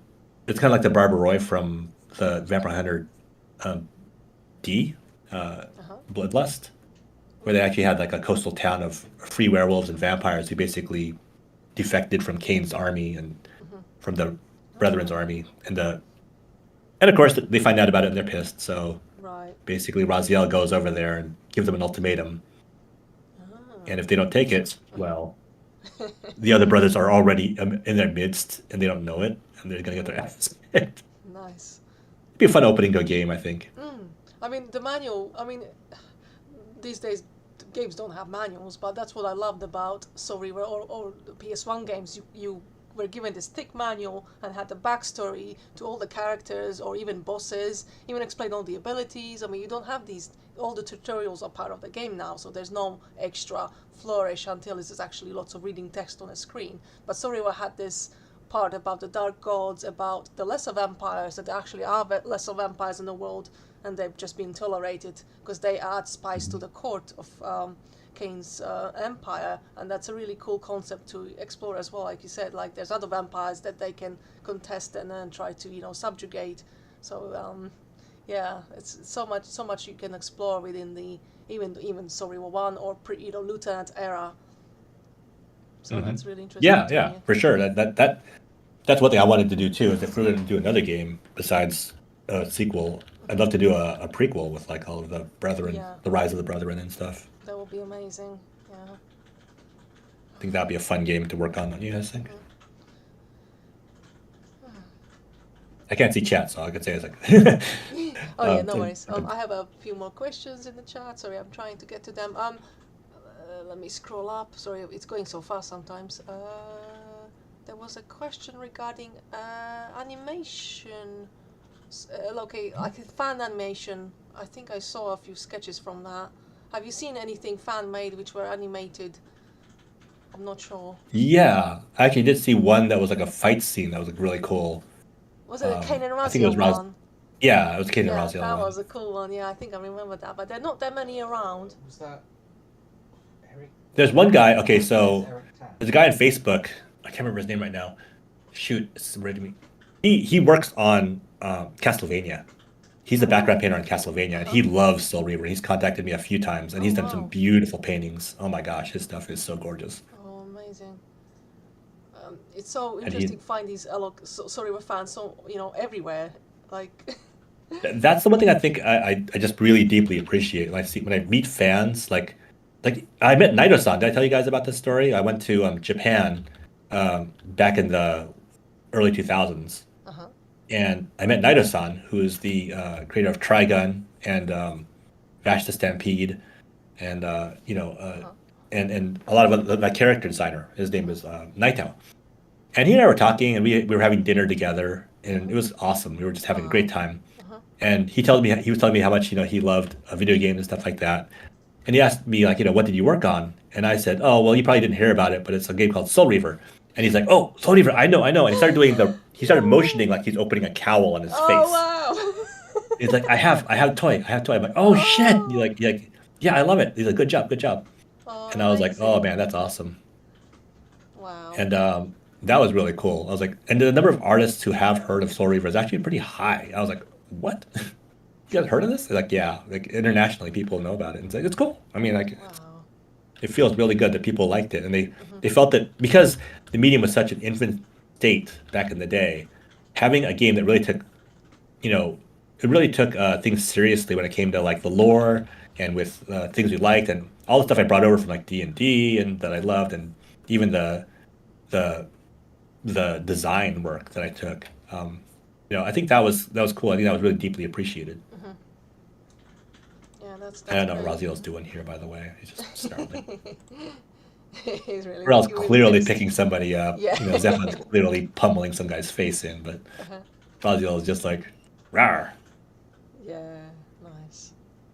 Who's that shoulder? Or you can't see. Oh, is that an arm? Sorry, I can't see in the foreground. Is that or is he reaching for? Is that Terrell? Reaching Yeah, for that's Terrell. something? Yeah. Yeah, Terrell's picking somebody up. I'm gonna put right, sorry, I couldn't blood see. splattering on him. I'll put blood splatters over here too, and then I don't know if you can see my cursor, but on the right it's gonna be like blood splattering from over here, Nice. and then it's gonna be blood splattering from over here, and then I have a splatter brush I'm gonna use on my leader, but that's like the last thing I paint. Yeah. Yeah, of course. So we still have to do Rahab and Duma. Yeah. Which one is on the left? Which one on the right? I think I put Duma on the left. No, I put Duma on the right. I put Duma on the right and Oh, Rahab right. on the left. Nice. Yeah. Yeah, so I'm just playing with it right now. I haven't even put clothing on these guys yet. I just like left them all bare chested. Yeah, I can always add a. You said we were talking about their attire. Obviously, the bondage gear stuff. They don't always wear Mhm. that. They sometimes have their own leisure kind of different outfits. So Yeah, the stuff they wear at the ceremony where Raziel gets his wings torn off was supposed to be ceremonial garb. And actually, they're supposed to start out with these gigantic helmets on, really beautiful, elaborate helmets, each one designed for the clan, and then they each would take them off as they come together. That got cut. yeah, I remember No you time for saying that. Yeah, Just that's have them such a standing shame. around. I'm like, oh, okay. That's It's such a supposed to be. shame, It's because though. what Raziel does is what all of them are supposed to do. It's supposed to walk in one by one, take off their helmets, and present their gifts, and stand to the side. Rahab is supposed to flare his gills, and stuff like that. And Raziel comes in, he does that. He tries to show them all up by doing that. He's flexing with the wings, thinking, I flexed that on my brethren. And Kane's like, hey, that's really cool. Nice wings. Let me feel these. He's like, oh, nope, tears them right off. Yeah. Cast. It kind of reminds me of, I guess it's the same reason why Seraphan Raziel had his helmet off when he was killing Janos, so we could see his emotion and when he sees himself. Yeah. Right, because all the others have helmets on, but Raziel is the only one who doesn't. So, I mean, tell me how often you keep helmets on when you play Baldur's Gate, right? Everybody turns the helmet. They keep the helmets, but they just turn them off, and they have an Right. option, which is awesome. Oh, okay, so you turn can off. see. You turn off helmets. Yeah, I turn off helmets all the time just so I can see their face when they're talking to me because it's stupid to talk to this stupid mask when you're. That must have been what happened at the Game Awards. He turned helmet off when he went up to collect the award. Oh yeah, the He main. went up in full suit of Yeah, armor. I forgot. Was it Swen Week? Something. can't I haven't remember played his name, Baldur's but he's Gate a really 3, cool dude. but yeah, the head of studio. Oh, the got- CEO. Yeah, he always wears Yeah. armor. Yeah, it was like Barry's just said. Maybe he turned off his helmet so he can see. He doesn't wear a helmet. Yeah, That is that's cool. interesting, right? He doesn't wear a helmet. I'm like, Awesome. Let me Hey, just. Ian Somerhalder. What do you guys think for the what should do next? Should you do Dumas or Rahab? Any votes? I say Rahab. Chat. Vote for the next. Who's gonna Daniel draw next on this picture? Duma or Rahab? Oh, can we actually do a vote? I don't know if I can. I'm kind of limited here. It doesn't let me. Got one. One vote for Rahab, with Fish Guy. Another vote for Rahab. One Duma. Any other votes? Rahab is winning. Rahab. I think Rahab. Yeah, Okay. let's do Rahab then. We missed out on Rahabian for Nosgoth. Let's do it here. Yeah. All right. Let me just figure out what he's gonna be doing. Yeah, go ahead and ask me another question. Yeah, I have a Have you- list here. Right, you're not gonna like potentially this one. It's the eternal question of how exactly does Kain survive from losing the Heart of Darkness by Shmuva? Okay, so Kain is a sign of balance, and he's tied to the Reaver. The Reaver's the only thing that can kill him. Raziel technically is the Reaver, but he didn't use the Reaver to kill him. It's kind of that thing. So Okay. if you don't use the Reaver to kill Kain, the Soul Reaver blade, he can't die. So it's the nature of the scion. Being a scion enables him to do that. Is that correct? Yeah, Basically? yeah. Remember we talked about the lock and the key, right? So Kain's the lock, Reaver's the key. So as long as Kain's alive, the Hilden are locked away, Right. and they can't kill him. That's why him going to even going to the demon dimension is like, it's ludicrous that they can't kill him, but at the same time, it's they would want to kill him, of course, because killing him breaks the lock, but they can't, Right. much as they would love to. And so I think that's something to think about. And I think the heart was used to start him, but I don't think he uses the heart itself constantly. He was just holding it in his chest. So Now that he's torn out, would he heal and grow his own one? Because I heard some theories saying he has either two hearts or he has regrown his own heart after that. I don't know. That's a good one. I don't know actually. We healed him. We basically healed his wounds, and that giant scar disappeared. Yeah. But I don't know. That's a good point. That'd be something for us to think about and play with. But I couldn't give you an official answer on Of that one. course. Yeah, it's something we can theorize about, I think, at this stage only. And the next Yeah. question is kind of weaving into it as well. What do you think happened to Vorador and Janos? Can we assume that Vorador dies and then Janos is trapped in the Hilden dimension? Because Vorador kind of dies potentially off screen in Borderlands 2. We don't know what happened to him. What would you think, or what do you assume happened to both of them? That's a good question. I think. Let me think about that. If you were to take Vorador, there was supposed to be a huge resurrection thing for him too, by the way, which we didn't get a chance to do, but because we resurrected Janos, resurrecting Vorador was kind of redundant. Yeah. But yeah, I think Vorador would die. I mean that's just me. I have, this is not official. This isn't canon. I just think that Vorador would have died.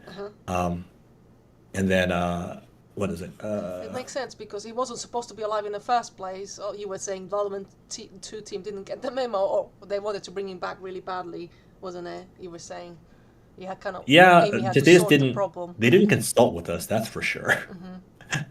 They were like, "He's alive." We're like, "What?" Just kind of threw that one over the fence and just kind of let us figure it out, which was like, "Thanks, guys."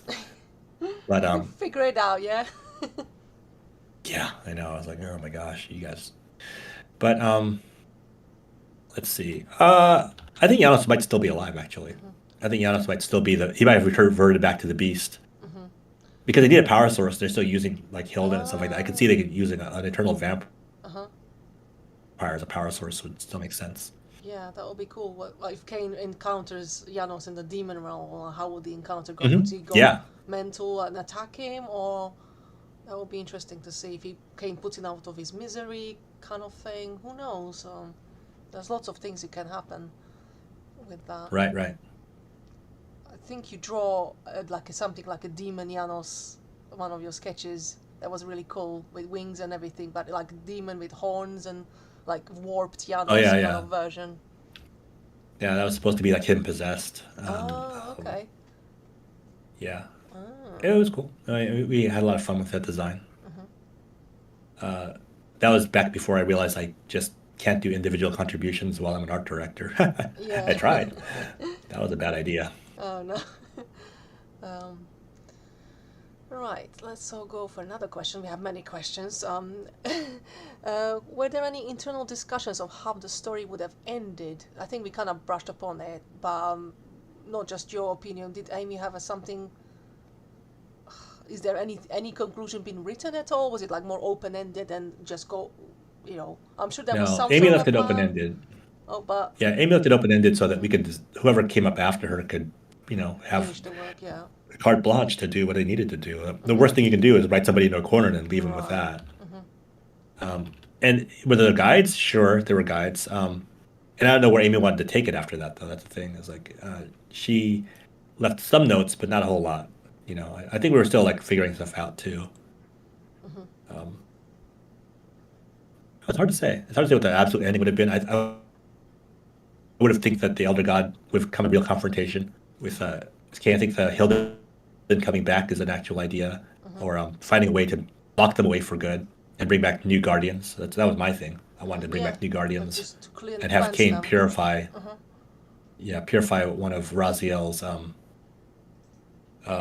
brother, one of his offspring, and have her turn into like one of the guardians, just because she was born to be that, but she was corrupted, and so Kain went back in time and found her and stuff like that. Just stuff like that, just ideas, thoughts, things to try. That sounds really cool. I think you mentioned she would be the new time streaming guardian, or the time guardian. Yeah, I wanted to do it with the time streaming guardian as a game, so actually have her able to mess with time, kind of like Prince of Persia: Sands of Time. Oh, that would be amazing. Oh god, we need a new game now. It'd be fun. Really cool. And I saw earlier in the chat somebody was asking about the origin of Elder God. I know we tackled this before in our discussions. Basically, it wasn't kind of written like you didn't want to paint yourself, corner yourself like with certain explanation. Is that correct? Still, pretty much. Like, yes. Yeah. It's kind of open, like to interpretation. What is he really? Well, we know. Yeah, exactly. Exactly. I don't want to over define that, but he is a parasite, right? He is like, there are souls that were meant to go certain places that he's intercepting. Like it's in Defiance, we had a scene where a soul was ascending, and then the Archons came and just tear it apart. So it's like it's that kind of a thing where it's like, okay, Raziel sees the truth of the Elder God and what he is, and he's like, well, what's this higher power that you're supposed to be serving? What are you denying the actual powers of Nosgoth? I thought it was really. I think cool. defining that is fun. Yeah, sorry, interrupted you there. No, it's fine. That was just sort of my thing. I was like, okay, that'd be fun. Yeah, I think the concept art for that scene when the Archons attack, I think the concept art, it's not as apparent in the game, but you can see the soul floating upwards and trying to escape to this almost like heavenly realm. Looks like warm light, but Archons stop anything from ascending to that plane of existence. So I thought it was really cool, kind of almost like heaven or hell. So you're stuck in this limbo in the spectral realm, unable to ascend to this new plane of existence. Because Elder God wants all the souls for himself and recycle them, eternally. So I thought that was really cool. Detail. Yeah, basically. And maybe I can ask chat. You guys, this is a cool little detail. Some people have seen it or not. The red demons, the large demons from Reaver 2, can spawn these little groundlings, and now you guys. Made this little design so they spawn and attack Raziel and swarm him basically, but it didn't really it didn't happen in the game the same way. I think they just crawl on the ground and just jump on you, but they don't actually swarm Raziel. You can only get one at a time. But yeah, only one spawns at a time, so that seems like a maybe limitation of PS2 potentially, like you couldn't spawn that many enemies. It was a time and design. Those little groundlings. There's a lot of reasons that didn't happen. Yeah, there's a lot of reasons. The aircraft carrier that was supposed to be the red demon didn't happen. All that stuff was just a matter of time and design and approvals and things like that. I proposed a lot of monsters actually in Defiance, but designers have to have a say in it too. And if it passes and if it works for the gameplay, and if it works for what we need to do, and if there's time to do it. All those things are part of like the approval process. Right. So the proposal process is fine. You can propose whatever the hell you want, whether it gets approved or not. I don't know. Right. That's so that demon thing wasn't we were going to do that, and then we suddenly stopped doing it. It was like, hey, that was an idea, and it didn't go through. That's just me. I think it would have been cool. It's like there's a lot of process that goes into monster design, a lot of people involved with it. Yeah, at least it got in the game. At least it wasn't cut, but it was just severe, limited to one spawn at a time or something. But it was, you don't discover it unless you go far away from the red demon, and then the red fire demon, and he just suddenly vomits this little thing on the ground, and he crawls to you. He was like, "What is this?" It was just a cool little discovery. Yeah. It was supposed to be like a whole set on the tail, but again, there wasn't time to implement it. There wasn't. And we also didn't, for the amount of time that it would take to implement that, we had to ask ourselves, was it worth it, and what do we get out of it? And given where we were at the design stage, we had to make some rough decisions. But it was cool. It was like wouldn't be cool if we got him in there. I mean, that's just me. I think it would have been cool. And do you guys remember, or do you remember personally anything about we know that they are supposed to be 6 forges, like water, 6, 7, water, spirit, and earth. And we obviously never found them in the game because they were cut. But you don't remember by chance where in the world would you encounter them by chance?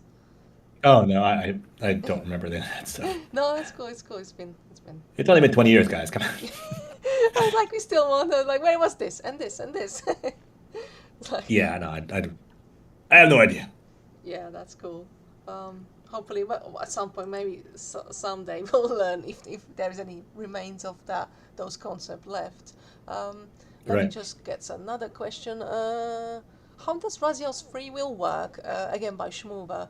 It seems a bit like a plot point of the series, but also one which is tied to the paradox events. Are these moments he's not in the presence of two rivers immutable, like it is for other characters?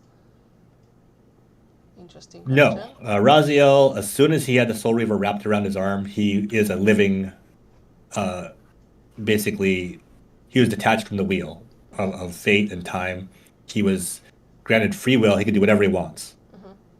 If you imagine, okay, so let's say you're Kain, and you're watching it's basically the Paradise Lost. He gets to watch his whole brood turn into like these deformed monsters. No matter what timeline he looks down infinite realities, looks to hundreds and hundreds of realities. Every time it always ends the same. All of his children devolve, and eventually Kain devolves.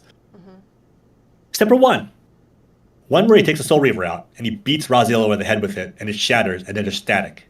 And he's like, "What the hell does that mean?"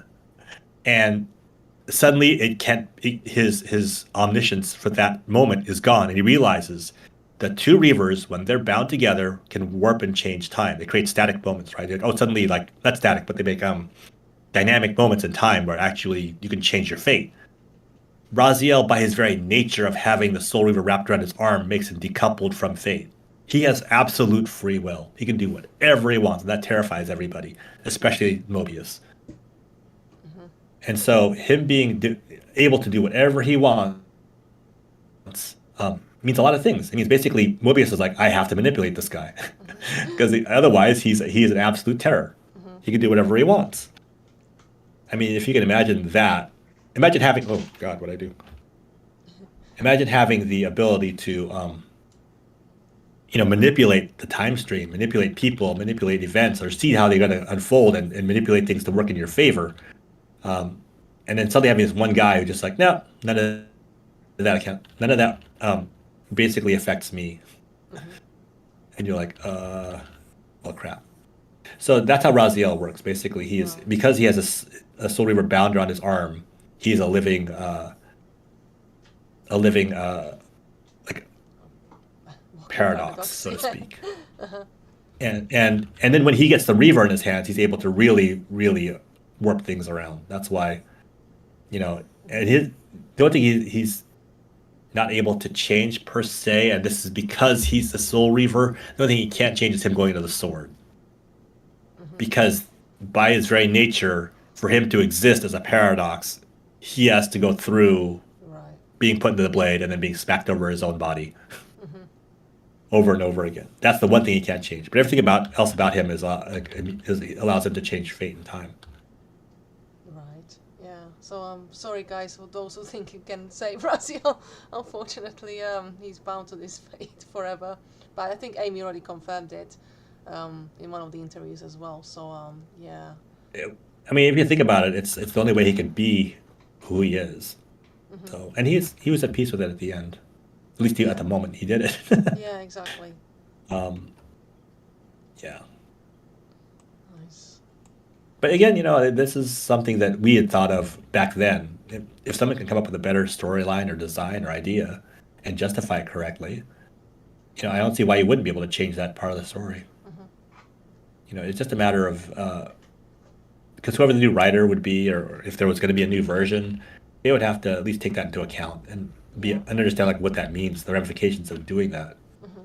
And I think that's what the biggest failure of anybody who tries to work on Soul Reaver who doesn't understand that is that they keep making offhanded flippant decisions that are huge. They're tied in so many ways, and that's why some people don't want to tackle it.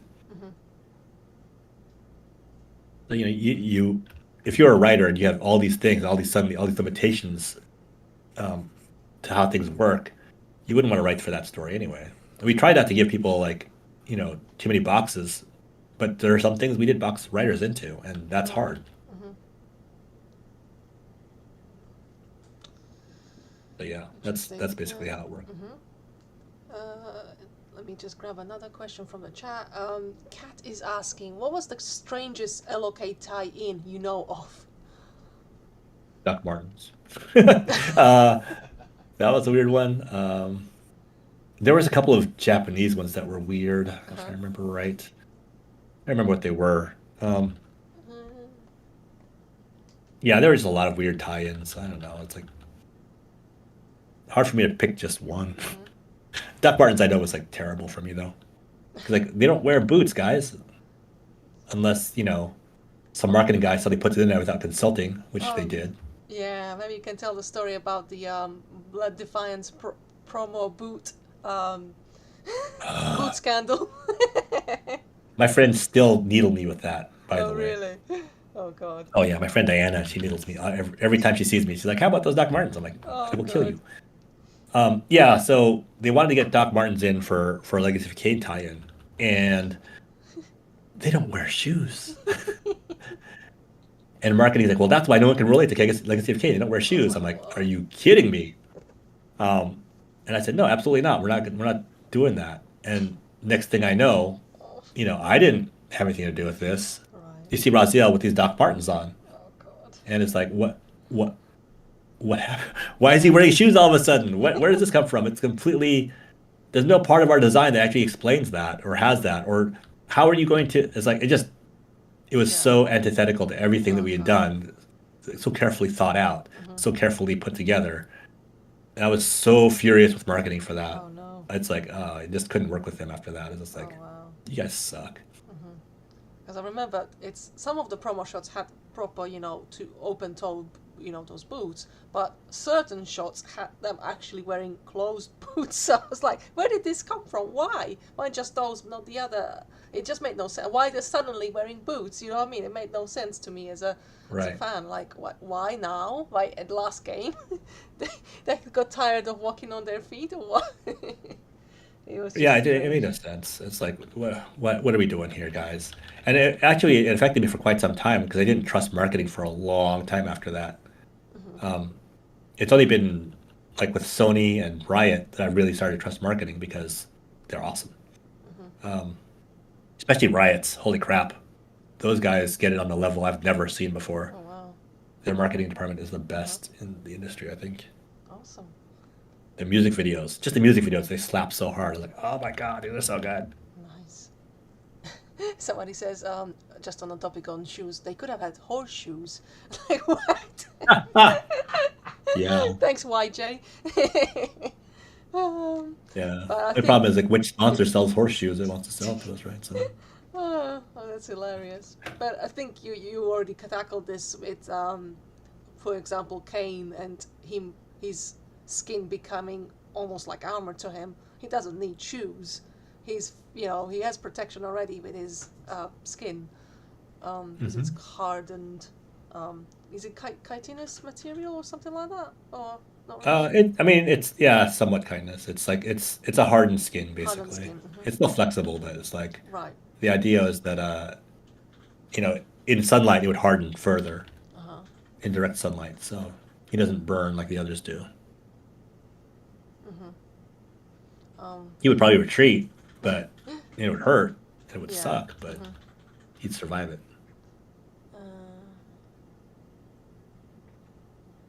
We have Esteban asking, so it's stated multiple times that Kain as sign of balance can only be killed by Reaver, which is correct. What happens if his body is completely destroyed? I think he means like, what if he falls into like lava or body of water, kind of? But I think we see it in the game, like he just bursts into bats and reassembles elsewhere. Is that pretty much what will happen? He will never actually die because he can't die by those elements, right? Is that correct? Yeah, that's correct. Yeah, he would just reform. Yeah, so technically Kain never dies in Defiance, so he kind of just, reassembles back into his body. That's what I did. One thing I That's did. why you don't. Yeah, because you had this mechanic for Kain and Raziel. They kind of Raziel explodes in the material realm and it goes back to loading instead of shifting to the spectral. That's what I didn't like about one of the things of Defiance. Like, why? In 1 and 2, he was always shifting his body. He goes into pain state and shifts. But in Defiance, it just went to loading and to a checkpoint. I was like, what? Don't know who's. Yeah, it's because of the two different systems were not compatible with each other. For Kain, we had to have him reassemble somewhere. So to simplify the systems, because the engineers were starting to complain. Oh, right. Why do you have two different systems? It's like, well, it's, this one guy has this one. Again, I think that's the difference, right? It's like we didn't compromise on anything on Sony 1 as much as we could. We just kept all the stuff. And the engineers learned that if they didn't complain about something, we would just go on ahead with it. Like, I think if the engineers knew how hard Spectral was, they wouldn't have done it. I really think that, Yeah. and because it was a pain in the ass, and but it's what made the game unique. So you had to do it. Yeah. So Do I think you that's know where I think how you how know much effort it took it to make it operational? Like you actually, could shift realms. Was it like a few months or for Survivor 1? I mean. yeah, it was a few months. Once you had basic A to B shifting, we're like, okay, we can do it. Here's how you do it. I'm like, okay, cool. It stores all the information on a single vertex. I'm like, oh, that's really cool. That's really efficient. But yeah, it's like we don't want Raziel to ever die. I'm like, oh, okay. And then we're like, you're not gonna have reset states, so we're not gonna do this or that. And so, but the engineers were like, it took a while. It took months and months of like just trying different things, and it failed a lot. It failed a lot. And there are a lot of times where we were like, X, Y, or Z isn't happening correctly. And so, yeah, it was just a lot of back and forth. We're like, this is working, that's not working. But yeah, it was tough. It was months of efforts. And I remember you were saying you guys. And if had we don't, to- like I said, if you don't, Sorry. go ahead. Sorry, I just remember talking about you had to click on each triangle separately. What you mentioned that before. There must have been. Oh, for applying the textures, Yeah. yeah, that sucked. Yeah, for applying the textures, you had to apply each one separately. So every polygon had to be selected. Okay, so you select two polygons on it, like two triangles make up a square, right?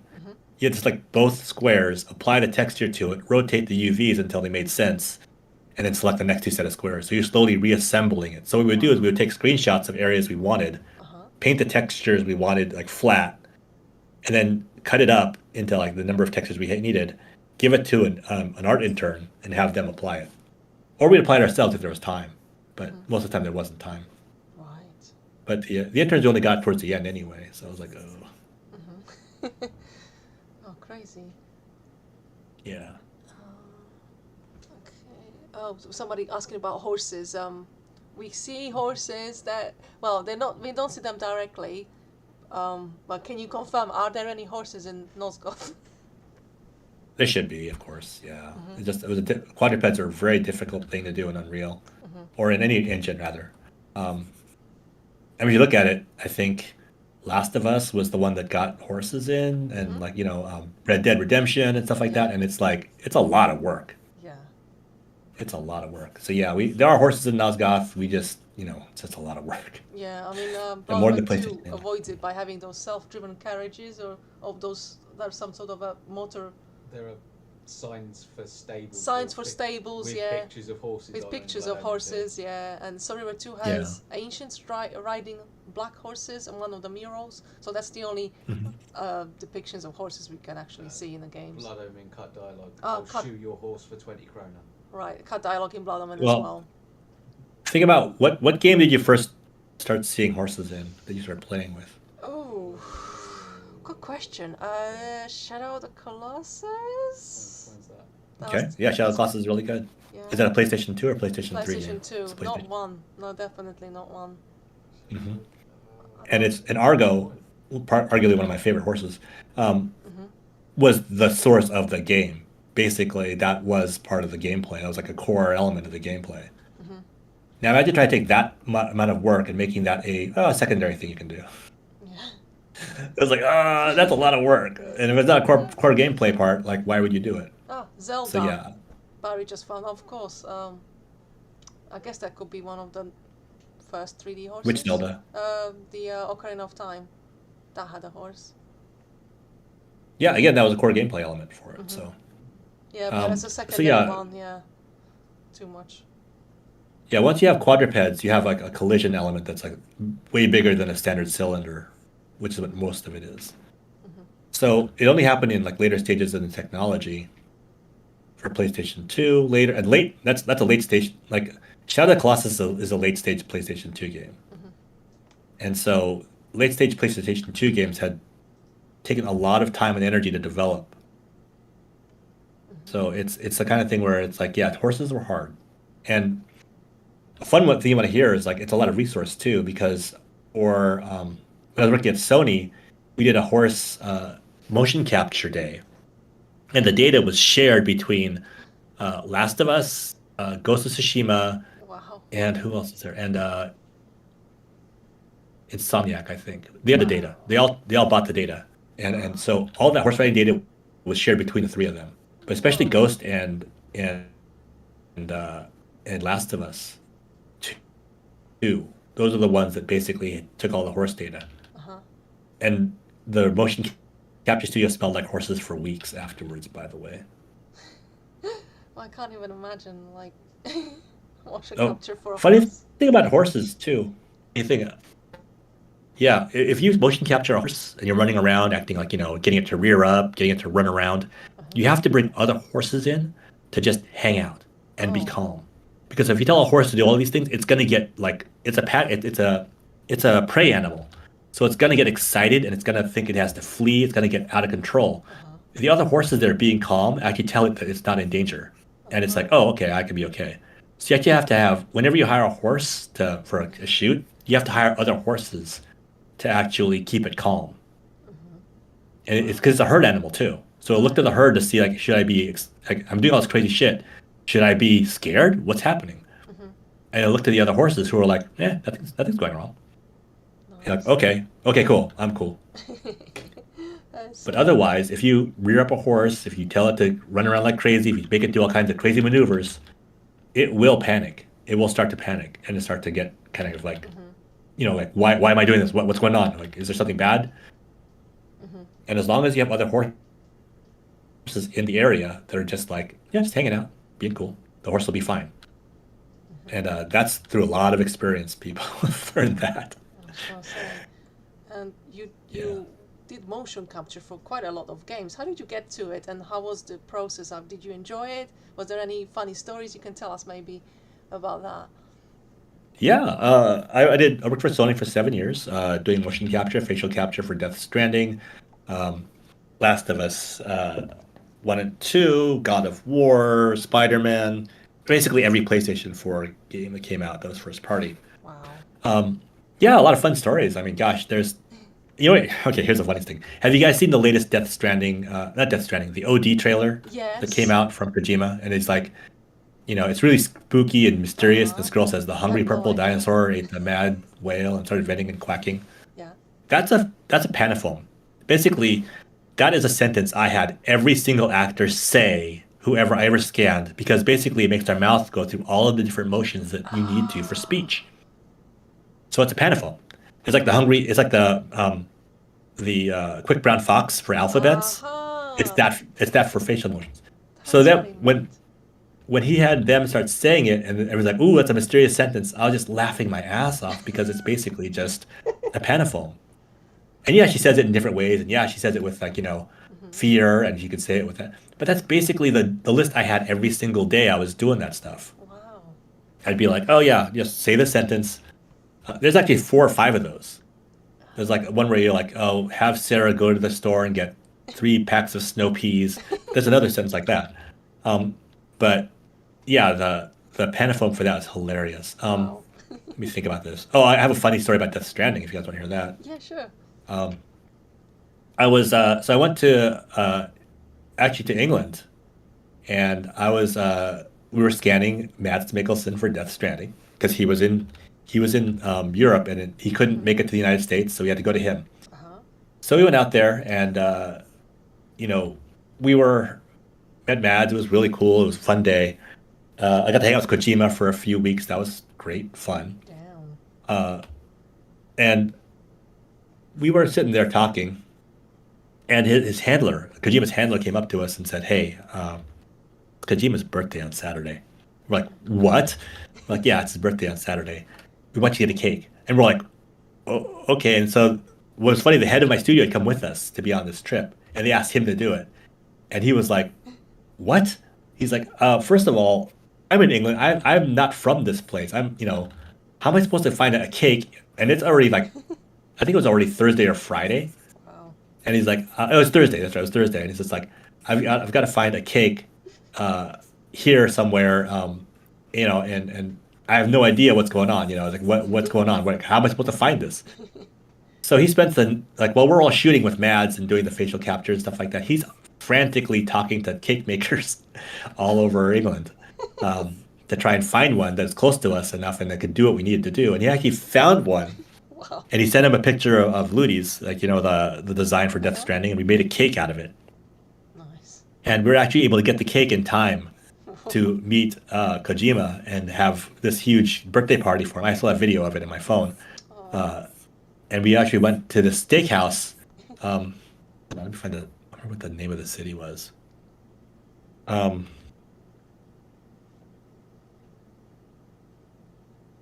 is it called? Sheffield. It was Sheffield. And we were in Sheffield, and we found this steakhouse. And we had this beautiful little party. It was great. And, I had no idea how he pulled that off. It was crazy. We're like, oh, okay, that's insane. Nice.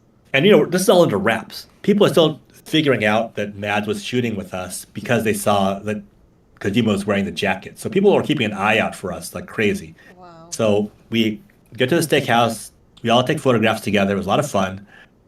And I found out like 3 weeks later that one of the waitresses at the steakhouse had taken a picture of all of us together and posted it on their website. Oh.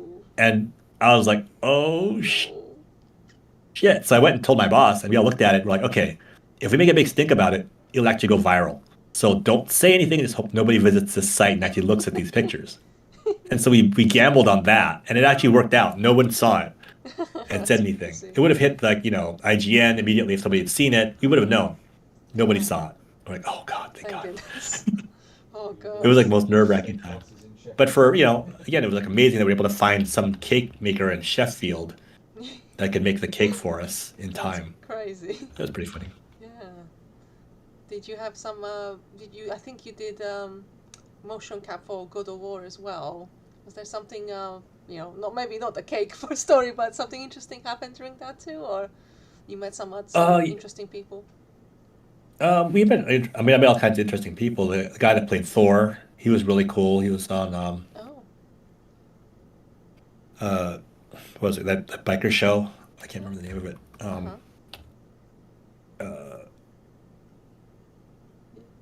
Shoot, it's Hamlet with bikers. What is it called? Oh, sorry, I don't know. I forgot the name of it. But yeah, he's from that show. And he was really cool to talk to. Really nice. Hunt him. And basically, everyone from God of War is really cool. I did Sonny Silajek, who is the kid that plays the son, and he was really nice. He was, between the first time I scanned him, he was this tiny little kid, and the second time I scanned him, he's like this, teenager, full on. I was like, oh, this is so weird to see him grow up in front of your face like that. And I've done kids before too. I did kids for Returnal and stuff like that, so it was fun. What was it? I don't know much of a story with God of War. It was just a lot of fun. Like, everybody was really cool. All the actors are really neat. Everybody was really. I did have. Okay, I did. I don't get Starstruck normally because of all the people I scan. Yeah. You know what I mean? It's like it's one of those things. Deborah Ann Wall came in to scan for Faye, and I was absolutely starstruck because I love D&D. And I've watched Critical Role and all that stuff. And she came in, and I was just like, this starstruck little kid who was like, I love Daredevil. I love your shows. I love D&D. So we just nerded out, and she was so kind. And we just nerded out and talked about D&D the entire shoot. It was hilarious. Oh, that's amazing. Yeah, Laura Bailey is fun too. I scanned her for Spider-Man. And we were joking about this one thing where the worst advice a photographer gave her was like, oh, pretend like you have a secret and then turn around and take a picture. And so we were doing some reference photographs, and she told me that. And I was like, okay, cool, we'll use that. So I kept on like joking with her. I'm like, turn around and pretend you have a secret. And she just started laughing. Oh, that's but crazy. She was great. Yuri Lowenthal, really nice guy, super fun. Oh my God. I'm like for Spider-Man. starstruck you talking about these guys. Like, wow. Yeah. Who else was it? The other guy from Critical Role, Laura's husband. I can't remember his name right now. I don't know. We scanned him for what's his name? The crime lord, the big fat crime lord. I can't remember his name right now. Sorry. Let me look it up real quick. Is it from Spider-Man or? Yeah. The Kingpin. He was Kingpin. Ah. Oh wow. Nice. Yeah. Travis Willingham, that was his name. Ah. Yeah, I scanned Travis. He was a lot of fun to talk to. Um, you know, it was really cool. Mm-hmm. Oh, I did Last of Us as well, Oh wow. and that was fun.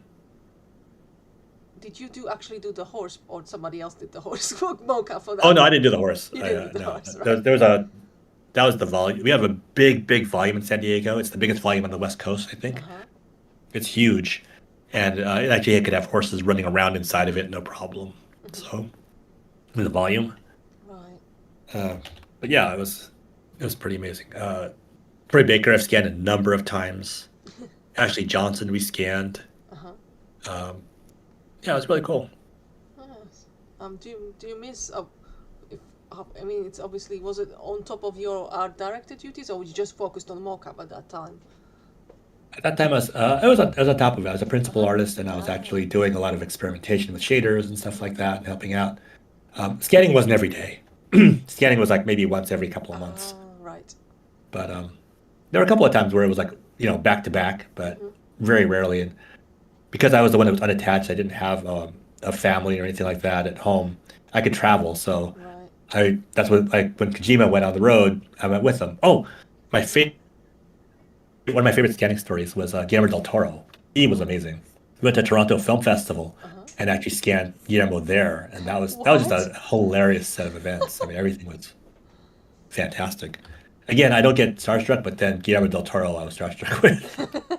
I was like, "Oh, Guillermo, you're awesome," and we had a really good discussion. He was like one of my favorite people to talk to be honest.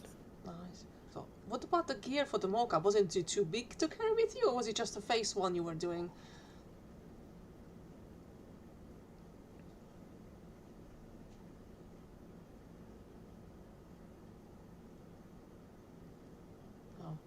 Did the stream crash?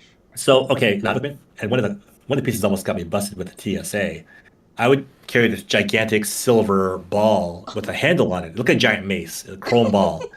And you'd hold it out, and you'd hold it out in front of you, and basically, I don't know if you guys know this, but if you take a picture of a chrome sphere, you actually can unwrap an entire room inside of it. It gives you the entire room in that chrome sphere.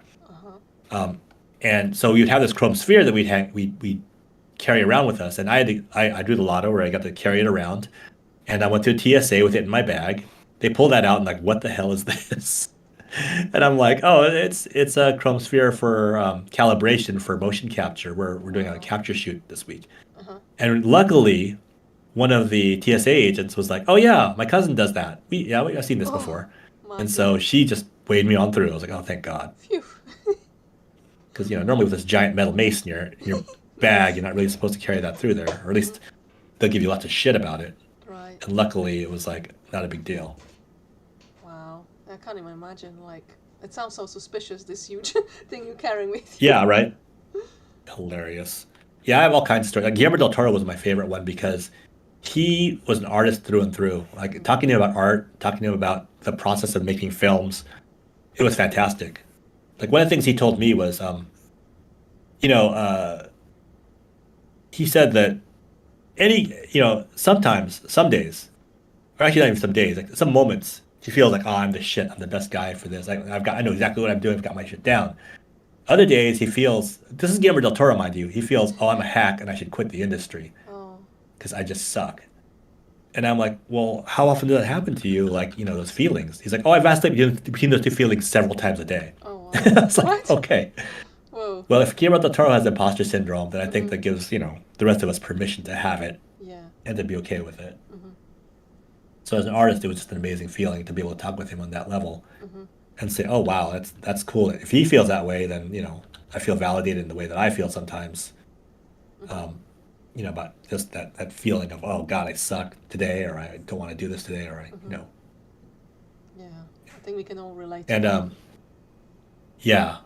He talked about the making of Pan's Labyrinth and some of the experiences he went through with that. And, like, for example, that giant frog with the frothing mouth, that was supposed to be a fully mechanical frog that you're supposed to jump on the back of, and it's supposed to hop everywhere. Well, because it was so heavy, it couldn't do that.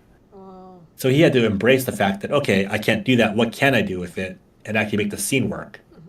Same with the interrogation scene. The interrogation scene was supposed to happen, which happened inside of the garage or the hangar.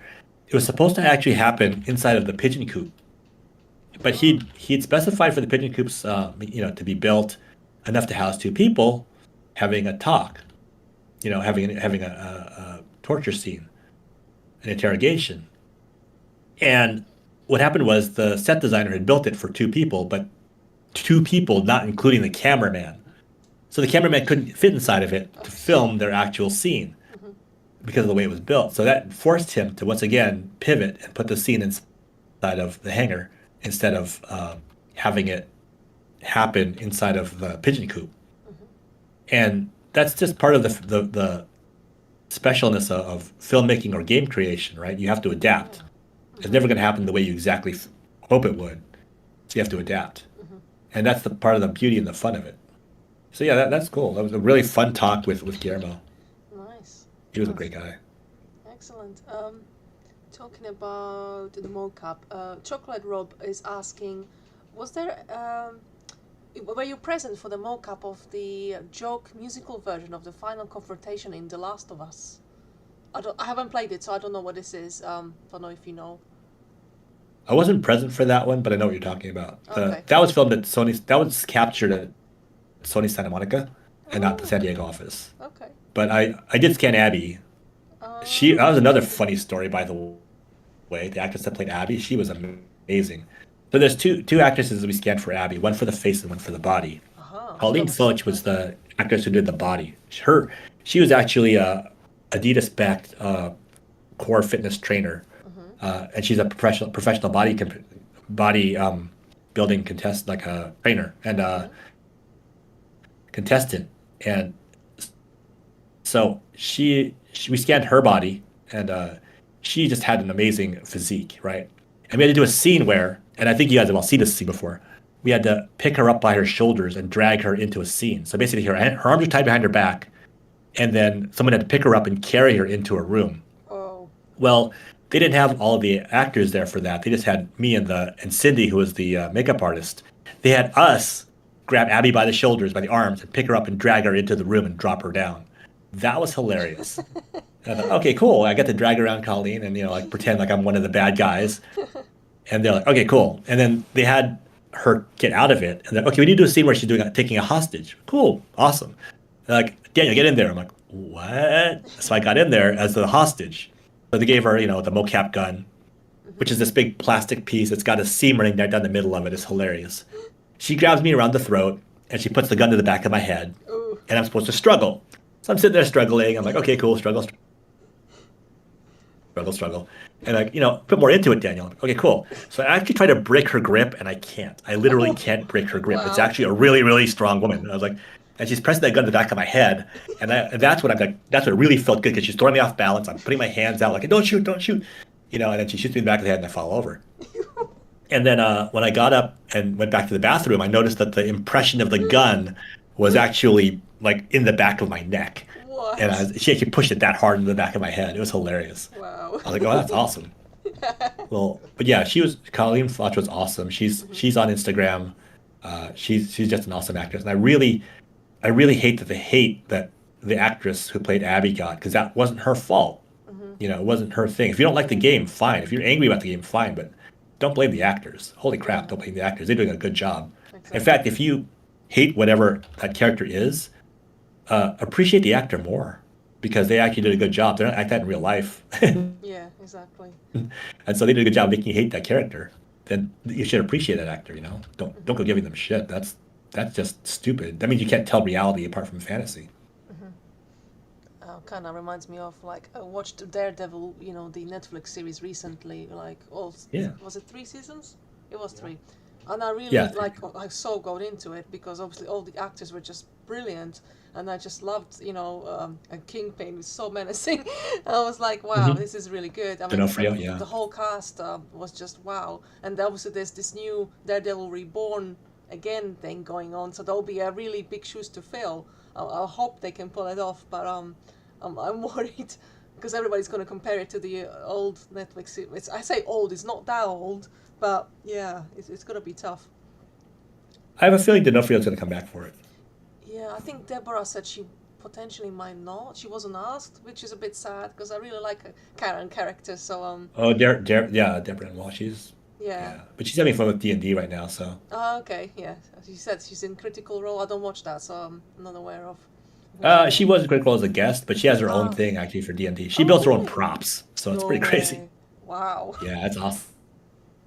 She built these crazy props, and like, I'm kicking myself now because I wanted to ask her more about those, but I just didn't have time. Mm-hmm. But that would have been cool to ask her about those. Wow. Maybe we can talk about. Do we still have some time, Daniel? I'm not sure what's that. Oh yeah, 15 more minutes. Perfect. Maybe you can tell us about games you play, like at the moment, like what you like. I know you play on PS5 at the moment, and you have a PC. What's your favorite games at the moment? Oh yeah, for sure. I love Baldur's Gate, second playthrough. Mm-hmm. I'm a completionist for Spider-Man. I play the crap out of Spider-Man because I just love the locomotion Mm-hmm. and running around. So I haven't started it yet because I haven't been any backpacks. I XCOM back in the day. That was a lot of fun. Don't know what else. Who is? Trying to think about what else I got games I play. Valorant. I play Valorant, but not very well. I suck at it. But I had to play it for work. Yeah. Mm-hmm. What else was there? I don't know. Name a few games. I'll tell you. Did you enjoy God of War games? Did you once? I God of War I played the crap out of, but not on hard because I'm not that good at the combat system for God of War. Oh, okay. Chess. I play chess for fun. Okay. Don't know what else to tell you. It's cool. So I know you're really busy. It's hard to be. Yeah. Not much time. Yeah, that's actually one reason I have to end the Patreon. To be honest, I have to suspend it at least. I am too busy with work right now. So for guys who don't know, this is Daniel's last live talk because we used to have them for Patreon like every month. Unfortunately, because Daniel's so busy, suspended for the moment. We'll see what happens in the future. But unfortunately, yeah. Yeah, I have to announce it today on my Patreon. Sorry, guys. I think we were grateful for all the work you did. I actually. Oh yeah, for sure. It's been a lot of fun. I love talking to fans of Soul Reaver and help with information. The work has gotten way busier for me right now, and now that I'm an art director at Riot again, I just don't have time for anything else now. It's eating up all my time. It's getting busier, and it's going to get busier from here on. So, yeah, that should be fun. Yay! Maybe I can just squeeze in a few more questions if that's okay. Yeah. And if there comes a chance where we can do Patreon again, or not Patreon, at least if we do another one of these sessions, we can do a special. You don't have to stick to it. If you guys like what you hear tonight, we can definitely repeat this at some point again, do a live stream, and maybe Daniel can paint something, and we could just talk and casually chat about gaming and LOK. I think that's what we've been doing through Patreon already, but now more people can tune in, and it will be potentially interesting for a lot of other fans too who couldn't participate before. So maybe type in chat if you're interested in, and we'll maybe organize something in the new year, because obviously now it's Christmas next week, so we all go holidays. Oh, so far people say yes. Excellent. And Kevin would like to ask you a question regarding whose idea was it for the skin design for Elder Kain? I have a feeling I know this answer, but go ahead. The skin design? Mm-hmm. I think it was me. I did it. Yeah, it's all Daniel's fault. Yeah, if you like it, it's me. If you hate it, it's me. So, yeah, I know that there's some people who hate it, but I was trying to make a Kain that was supposed to show a lot of age. It's supposed to show a totally different version of him that has like a lot of just an evolution without being too devolved. Mm-hmm. I think the skull into the crown was an idea that I had for his own vanity, and that his gold color was also an aspect of that. So, okay, one thing that we have in the Legacy of Kain that I think people either forget or that's underrated is that the mind is really powerful in Legacy of Kain. The mind actually facilitates all the changes that happen, right? That's why there's a pillar of the mind.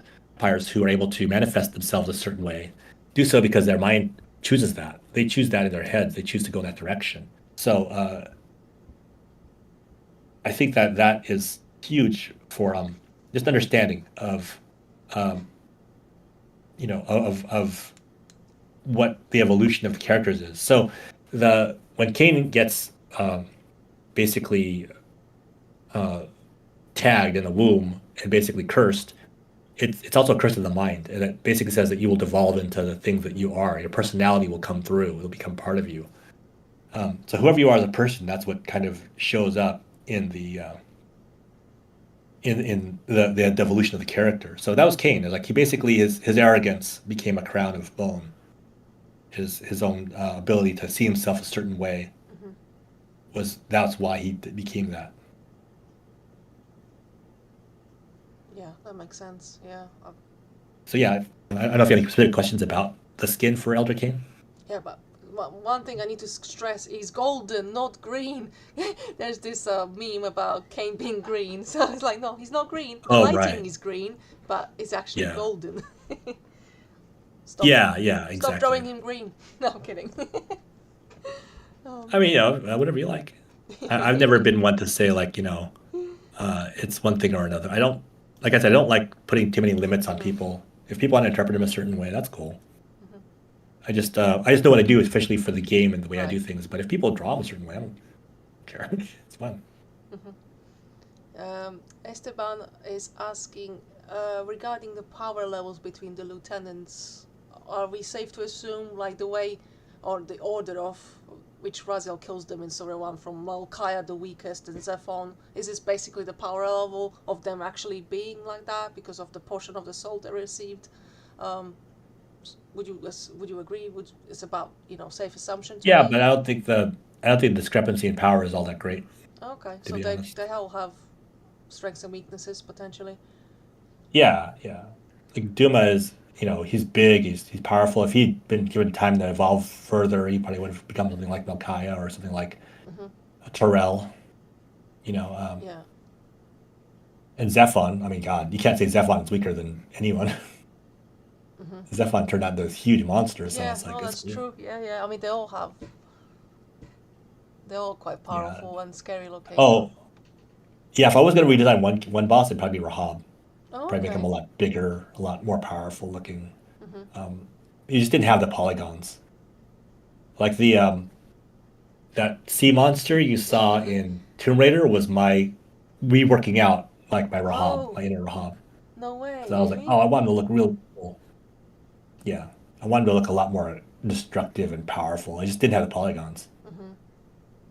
Not for the way he moved anyway, because he's supposed to like jump around, and he was the most mobile of all the bosses. So we couldn't make him as monstrously big as I wanted. Yeah, because we noticed his design kind of changed between the early version and the final version, and yeah, it was hard. It was hard to get the right balance of his look because of I don't know, because of just the way that he was built and the way that he was designed. So yeah, it was hard. We got Jason Voorhees 1, 2, 3, 4, 5.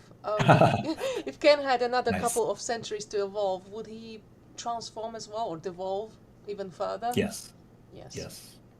He knows that's his fate. It'll take longer, but he knows it.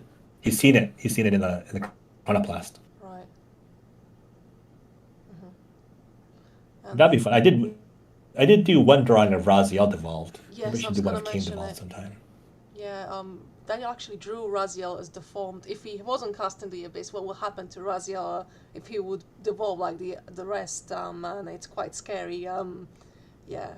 Cool but scary kind of situation. Like, whoa, you don't want to encounter this in a dark alley with his wings. I don't know if you ever make them public at some point, but potentially maybe in the future it will be cool. Yeah, I will be probably doing that. I'll be potentially putting a bunch of them on public. At least I'll be making a Google Drive with all the old drawings in there, so I'll eventually be making them available. That will would be great. But yeah, I want to do more and I also towards the end of this year, I'm going to be releasing a lot more stuff for the Patreon group, just so they have everything that I was going to kind of put out for the rest of the year and stuff like that. That makes sense. Thank All you the for different that. sketches and behind the scenes drawings that I have.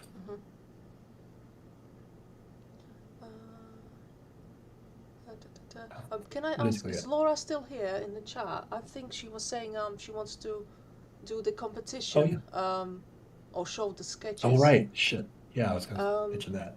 Laura, do you have those? Did you receive all those? Do you want to show them and stream maybe your screen later on, or would we do it in a separate, maybe on Facebook or something? I'm sure she's still around, but I haven't received any. There she is. Just, hey, Laura. Laura, are you there? I'm sure she is.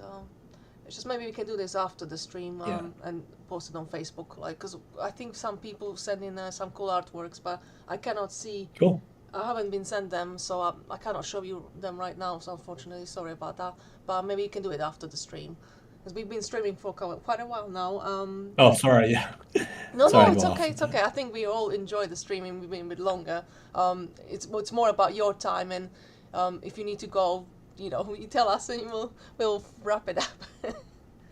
I think in 4 minutes I need to go, but okay, that's fine. And what about this drawing you're doing now? Would you maybe be able to post it later on, so we can all see it finished? Amazing. And so many people were asking, what about Malkaya? He's being left out. Poor guy. Oh yeah, Malkaya. I'll put him in here. I'll figure out. I'll put him in here somewhere. Okay, put him over here. Sounds good. Yeah, it's like, he always gets forgotten. That's hilarious. Oh.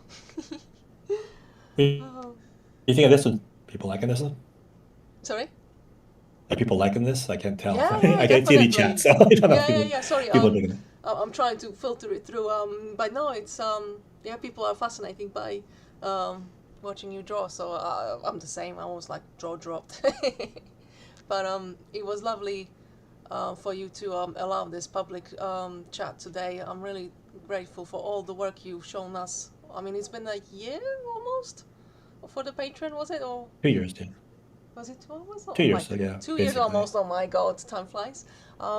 But yeah, if you please produce more LOKR, we'll always be happy to see more. If you have time, obviously. Oh sure. But I think we can slowly wrap it up. Yeah. Thanks everybody for coming out. I appreciate it. Thank you guys. We'll try to do this again. This isn't the end for sure, but I just know that just for right now, I'm just super busy. My work has just exploded. I just do not have time. Yeah. And I hate to keep the Patreon going and not be able to give you guys what you need or what you want, I'm really sorry about this audio issues at the start. We're still, my first live stream, which I'm doing the hosting, so I was a bit like, oh God, what do I do kind of thing. But I'm glad we figured it out, and luckily the echo went away, and we enjoyed the 2 hours and about 15 minutes almost. So thank you all for coming. There's so many names. There's like 70 people watching right now. I think we hit 80 at some point as well. So I can't read all the names, but thank you so much for coming. I know, right?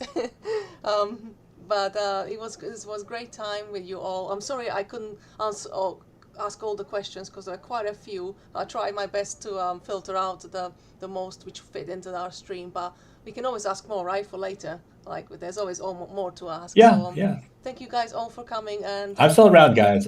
I'm not going away. I just don't have time right now to do the Patreon thing. So if you want to do this again, just let Monica know, and we'll set it up. We can organize something, but it will probably be next year. So thank you guys all for watching tonight. Oh yeah. We'll see you soon at the Asian stand. Thanks everybody. Bye. Appreciate it. Bye-bye. Thanks. Take care. Bye.